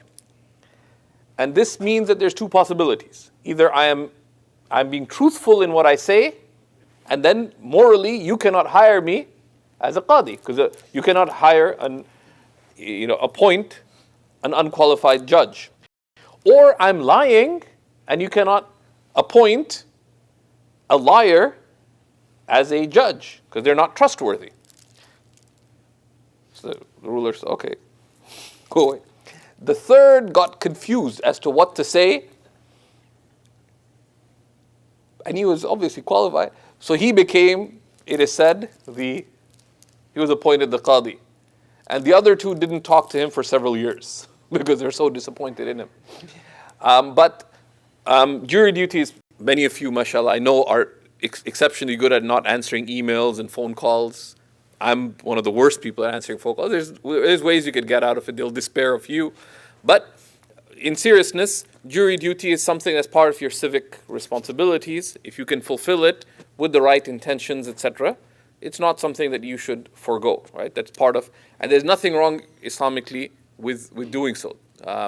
There's just one comment. Just the situation that was mentioned was very serious, but just one one thing with respect to the institutions in our community, that while it's important to have a sense that we hold our institutions accountable, etc., and this is all very important. But at the same time, we have to have mercy towards our institutions. And many of you who are active in the community would bear witness to this, that we're a young community. Right? How long have we been in Canada? Like as an active presence? Not very long. Some of us, who were active at university, if we look 25 years back when we were at university, how big was the community compared to now? We're in a different world. Right? That our community is still a very young community. Our institutions are very fledgling. We see sometimes these big institutions have big titles or a big mosque or whatever. If you look at who's the active staff, most of the Islamic centers in the Greater Toronto area don't have one paid staff member besides the imam. And even the imams part-time or underpaid. So if they don't answer an email, they're not responsive, etc. Yes, we have to hold them to a standard, but we also have to realize that our institutions are young, they're fledgling, and we also have to ask the question as well, that are we active in our community? Many of us, and many of you are Facebook friends, etc., many of us are better critics than we are contributors to our community, right? That I would invite myself and each of that try to at least have a just balance between your contribution to the community and your criticism of the community. At the very least, if we could agree on a 1-to-1 ratio, every hour in which you critique anything in the community, put in at least an hour of contribution. Though they say criticism should be like charity, right? That charity is best, like 5%, 10%. If you can hold that only someone who's doing something should really be actively criticizing, right? So the ideal case, if you put a 10% threshold on yourself, that every hour that every one criticism that you have, try to have 10 contributions to the community. Then you're being real in your criticism, in your critique, right? Because alhamdulillah, while it's easy, you pick any institution in our community, you can mention 10 faults in them. But have you made one contribution to them? Right? It's very important.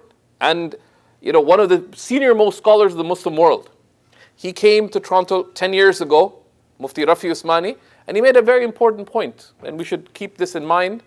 When we call to justice, we have to have justice hold ourselves to justice when it comes to our community and our social responsibilities. Said that we take pride in that the community is growing and Muslims are doing this, we're building institutions, but ask ourselves that there are people who came before us who also built institutions. If you deal with interfaith, many church groups, etc., most of what they're doing now is on Muslim things. Why?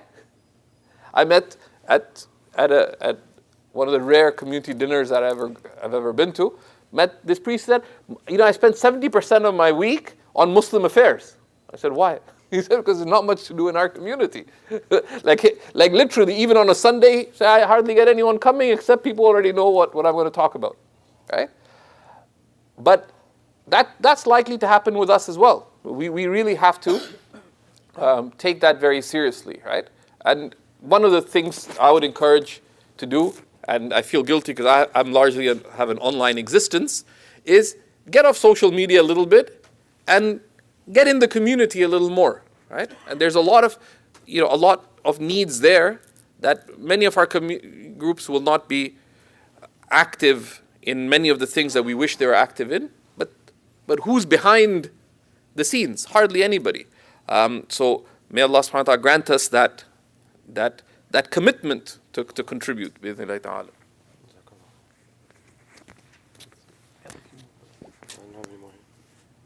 So we have online questions as well. So the first question is, what advice do you give to parents raising children who at times are treated unequally or feel marginalized, continued individuals who feel marginalized, whether it be at work, place, school, college, or area in which they reside? Bismillah ar-Rahman ar-Rahim. I think we have to teach our children that these things are going to happen, and to some degree they should be expected. We can't shield them from the world and what's going to happen and how people are going to treat them. But what we can do is try to instill within them a self-confidence and a sense of value that goes back to themselves, that doesn't get threatened by what someone says to them or what comments that they make. In other words, to make them feel comfortable who they are.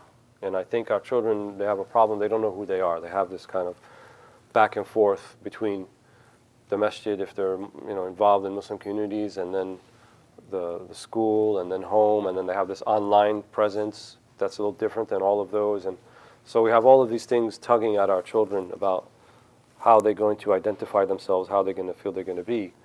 That's why I think it's very important from an early age that the thing that they go back to is their sense of self-worth coming from their having a broad and profound understanding of the dunya and the reality and the way that it is. And this dunya is not about desserts and delights, but there's trials and tribulations, and that's just the nature of the world that we live in. And the Prophet ﷺ taught Ibn Abbas, and he said, "Ya ghulam, inni u'allimuka kalimat." I'm teaching you some words, and he was quite young. And he was kind of what we call today like a tough love speech. And he told them if all the people in the world were to gather and they were decided that they want to harm you with something, they wouldn't harm you with something except something that Allah has written was going to happen. And if they're all together and wanted to decide to benefit you something, they would not benefit you something except that Allah has decided that will benefit you. This has to be the underlying principle, the core of all who we are. And Ibn Abbas wasn't too young. I don't know, he was 10, 11, 12 at the time when he's telling him this. Right? وَكَانَ رَدِيفٌ. He was riding behind him on the animal, and he's telling him these things. So he didn't like sit him down and put him somewhere like, wait, I have to talk to you. He said, "Ya ghulam, u'allimuka kalimat." This is what you need to know. This is going to be your hasana. This is going to be your shield, your armor in life.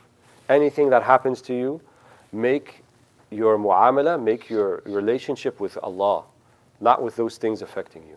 Whether it be something that you think brings about harm to you or something that brings about benefit.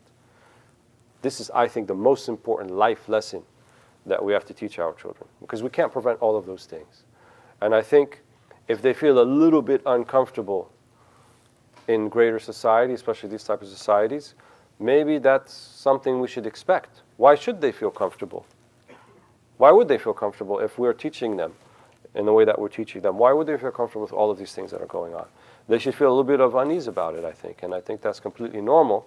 And we have to teach them how to deal with that unease and how their relationship has to be via Allah and not via all these what are really powerless external factors at the end of the day.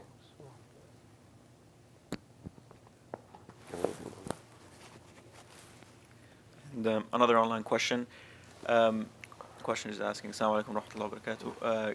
Can you please, can you please clarify why bringing social justice as a conversation in our community is important while most Muslims lack basic tawheed? I don't see the connection between those two things. Let's say that again. So the questioner is saying why social justice is important as a conversation in our community while most Muslims lack basic tawheed. Ah, I see. Okay. I don't agree with that assertion, that most Muslims lack tawheed. Tawheed is of two types. There's a tawheed that is the basic wahidillah, that I know that Allah is one in His essence, His names and His attributes and His acts. All Muslims have that, if they're Muslim. And to assert otherwise would be questioning their very Islam, which I don't agree with, number one. Number two, the other type of tawheed is the tahqiqi or, veritable tawheed, where you are ascending in your understanding of tawheed, right? Where you have a greater understanding of that reality and it reflects in your deeds and your acts and the way that you go living out your life. And that's the struggle of every Muslim. And there's no inherent contradiction between that and this idea of social justice. You give everything its right and its due. Just because I'm busying myself with having a greater understanding of tawheed, that doesn't mean that everything else is on the back burner. I go live in a cave and just think about how I improve my tawheed. that is essentially an aspect of it. Right? When you say La ilaha illallah Muhammadun Rasulullah, everything that goes under that, which includes all of the teachings of the Prophet ﷺ. So if you're implementing these things and you're going about to deal with injustices, then you are implementing aspects of Tawheed. There's no contradiction. If the questioner meant by social justice in its kind of narrow understanding or definition as applied today in certain type of situations, we're not talking about that. We're talking about in general. That's why we call it social justice in Islam or in the Islamic tradition. We're trying to kind of reorient the paradigm, right? And say that indeed we have something to say about this, but we also have a way about how we're going to go about doing it, which is just as important. So since we started a few minutes late, inshallah, we're going to be ending a few minutes late, which is in 5 minutes basically. So we have a bit more written questions. And then, so after these questions, inshallah, we're just going to be making a few announcements, and then it'll be lunchtime.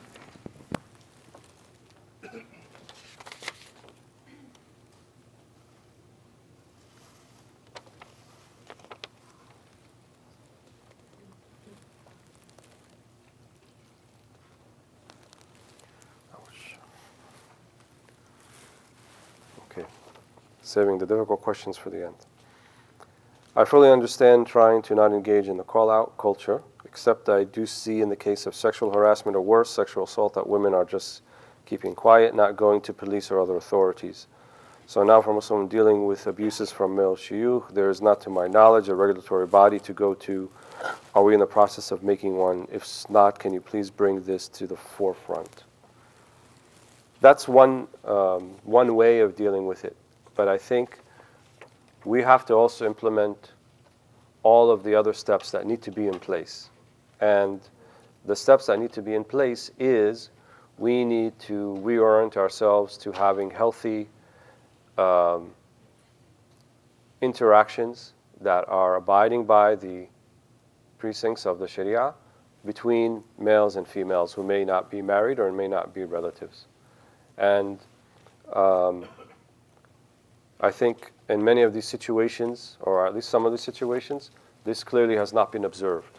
And I'm not commenting on any particular case or any particular scenario, but I think we need to institute, especially people who are in a position where they are hearing personal problems and personal issues. So someone who's in like a counselor position or a teacher position, where very often their words and the things that they do may affect that person in a way where now it's moved beyond just counseling and it could move on to something else.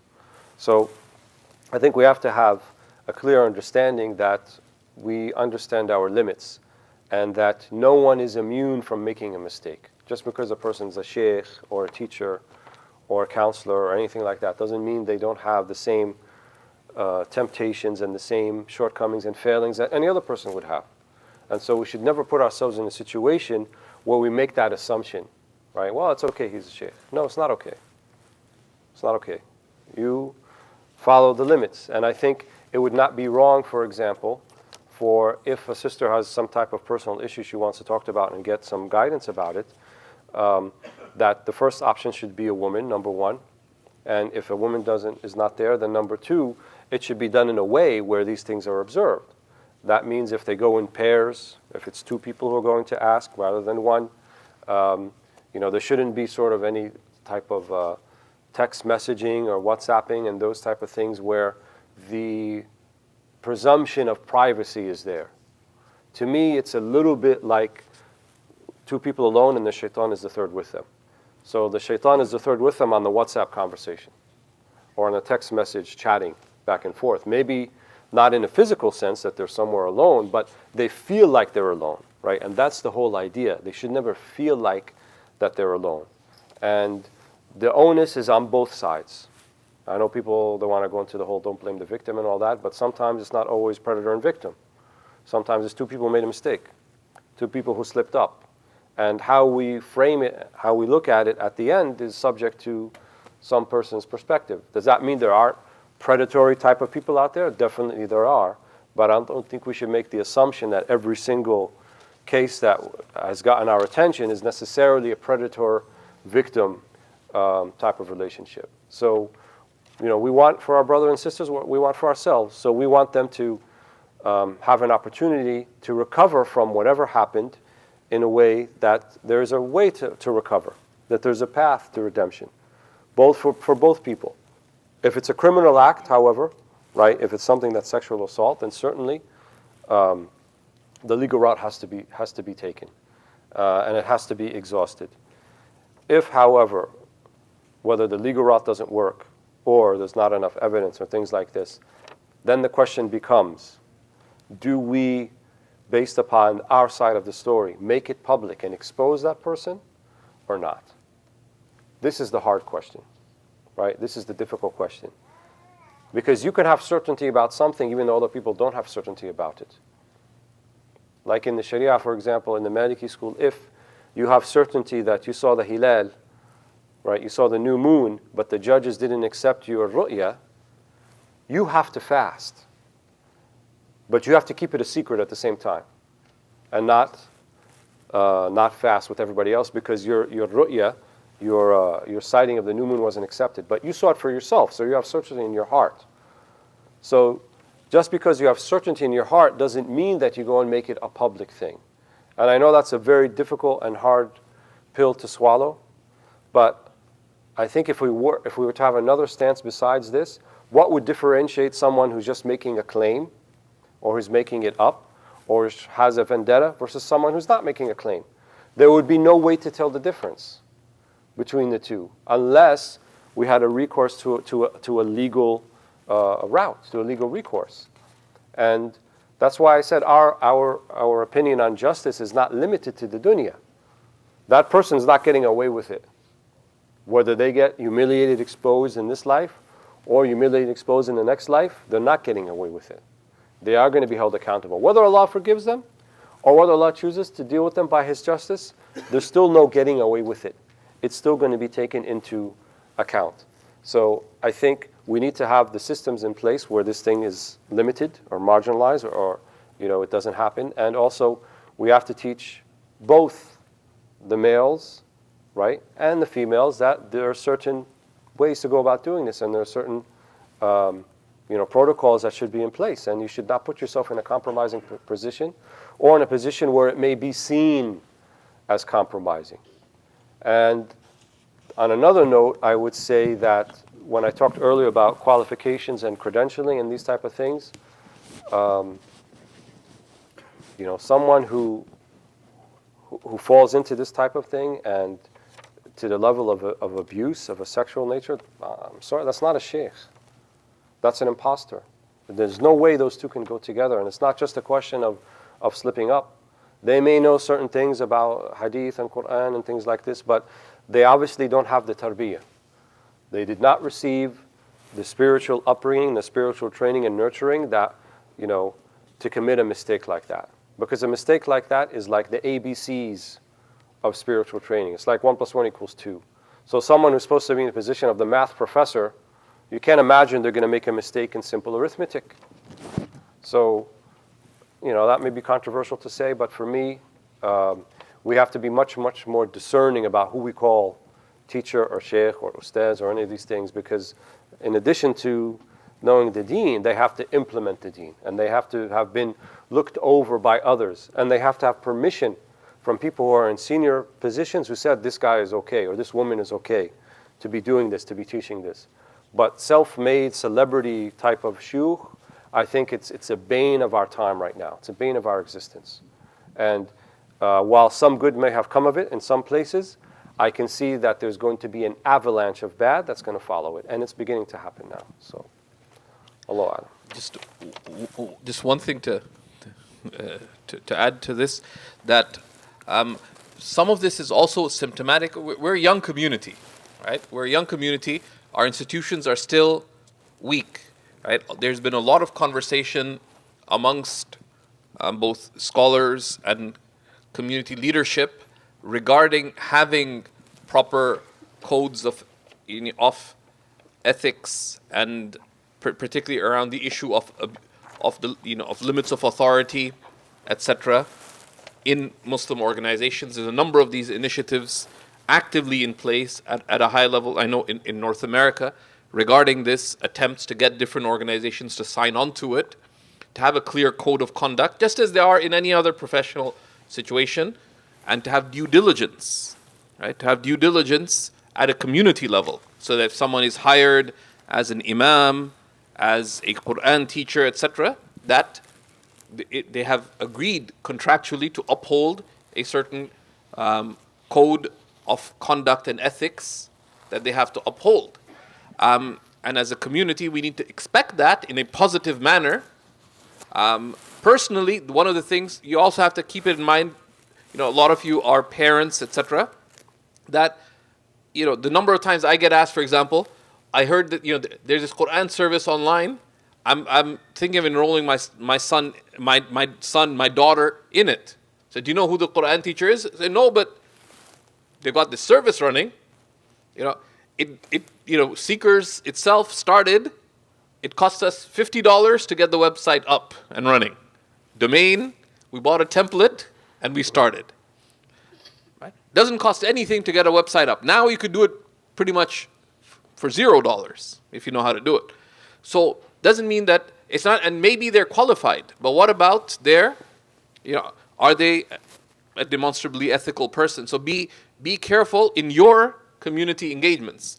But a lot of these things, again, we have to be patient with our institutions. So yes, we want to hold them to account for these things, expect these standards of conduct, etc. But at the same time, we have to realize our community is very small. Imam Hamid Slimi here, the majority of the Islamic centers in the GTA do not have a full-time imam. And of those that have a full-time imam, a majority of them are not qualified for the position they're in. Right? In that they don't have the requisite religious training, let alone the community leadership or counseling training that they need. Right? And that's something that's, who's supposed to take care of that? All of us. Right? We have to take responsibility to help build up our communities. Right?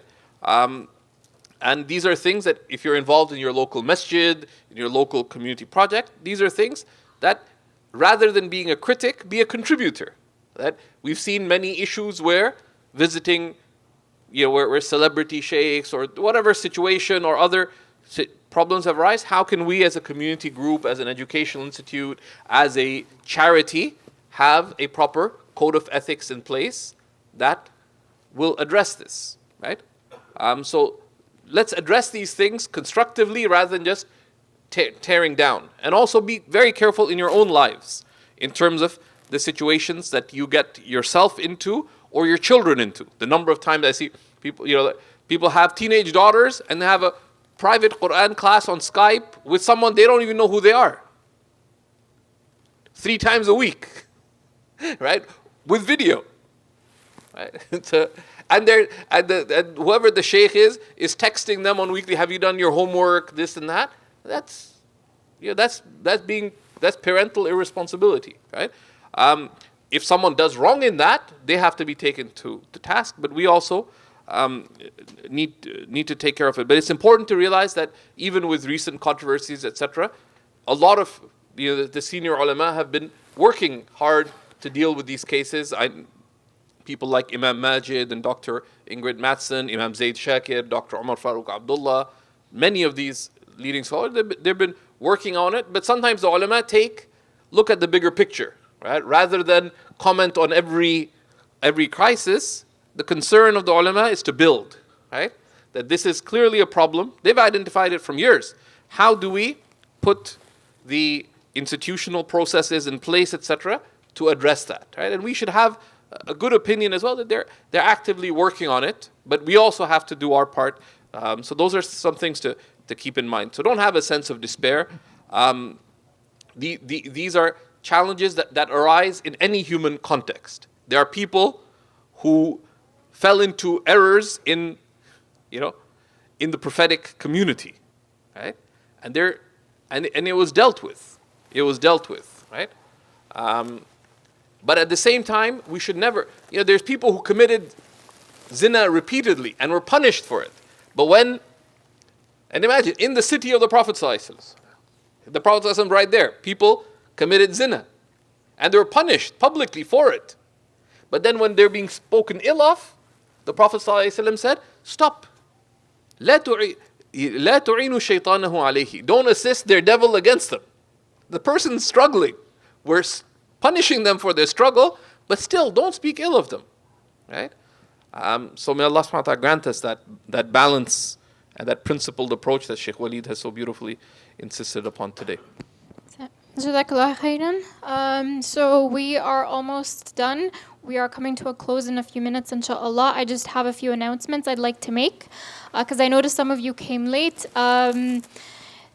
The tour has not ended yet. We have another session, inshallah, with Dr. Walead at 6:30 p.m. at Cooper's Mosque tonight. And inshallah, tomorrow, we have at 9 a.m. here at Seekers Hub a potluck breakfast with Dr. Walead. As well, at 10 a.m. tomorrow, after the potluck breakfast, he's giving a talk. It's entitled Improving Love and Communication Within the Family.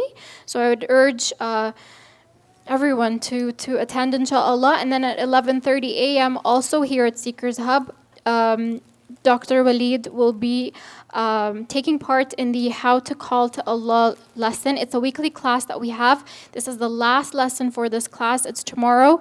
And it's with Ustad Amjad Tarsin, inshallah. And we've always received recommendation, even if we haven't attended all of the lessons for a class, it's recommended to attend the last class because there's barakah in it. So inshallah, I recommend you attend. So that is for the tour. There are other things I wanted to highlight. We have next Saturday, inshallah, a monthly Stories of the Prophet class. So we have this on a monthly basis, and it's basically to teach key lessons from the lives of the prophets, to deepen their love and understanding of the prophets. It's a lesson or a class for the entire family. So I'd recommend you bring your family and your children to it, inshallah. It is next Saturday here at Seekers Hub. In general, we have daily classes, so each class is repeated on a weekly basis. If you'd like to learn more, you can find out the class schedule and event schedule at seekershub.org/Toronto. So if you come out of anything from these announcements, I just need you to remember the URL, seekershub.org/Toronto. And the last thing I wanted to highlight is that we have a fundraiser, inshallah. It's a luncheon. It's called Islam on Life Support. Shaykh Yahya Rodis will be here, inshallah, alongside Shaykh Faraz and Ustad Amjad, and it is in December. So I'd like to, first of all, thank Dr. Walead for traveling and being with us here today, Shaykh Faraz Rabbani for being here with us today as well, all of you for attending. I also wanted to thank the volunteers for preparing lunch. So after the closing dua, inshallah, we have a lunch area for the brothers section and a lunch area for the sisters section, inshallah. And that is it. I'm going to ask our scholar, Dr. Walead, to provide a closing dua, inshallah. بسم الله الرحمن الرحيم الحمد لله رب العالمين والصلاة والسلام على سيد المرسلين وعلى صحبه أجمعين اللهم أرنا الحق حقا وارزقنا اتباعه وأرنا الباطل باطلا وارزقنا اجتنابه اللهم أجرنا من النار ومن خزي النار ومن كل عمل يقربنا إلى النار وادخلنا الجنة مع الأبرار يا عزيز يا غفار اغفر وارحم تجاوز عما تعلم إنك أنت الأعز الأكرم ربنا آتنا في الدنيا حسنة وفي الآخرة حسنة وقنا عذاب النار وصلى الله على سيدنا محمد النبي وصحبه وسلم سبحان ربك رب العزة عما يصفون وسلام على المرسلين والحمد لله رب العالمين الفاتحة.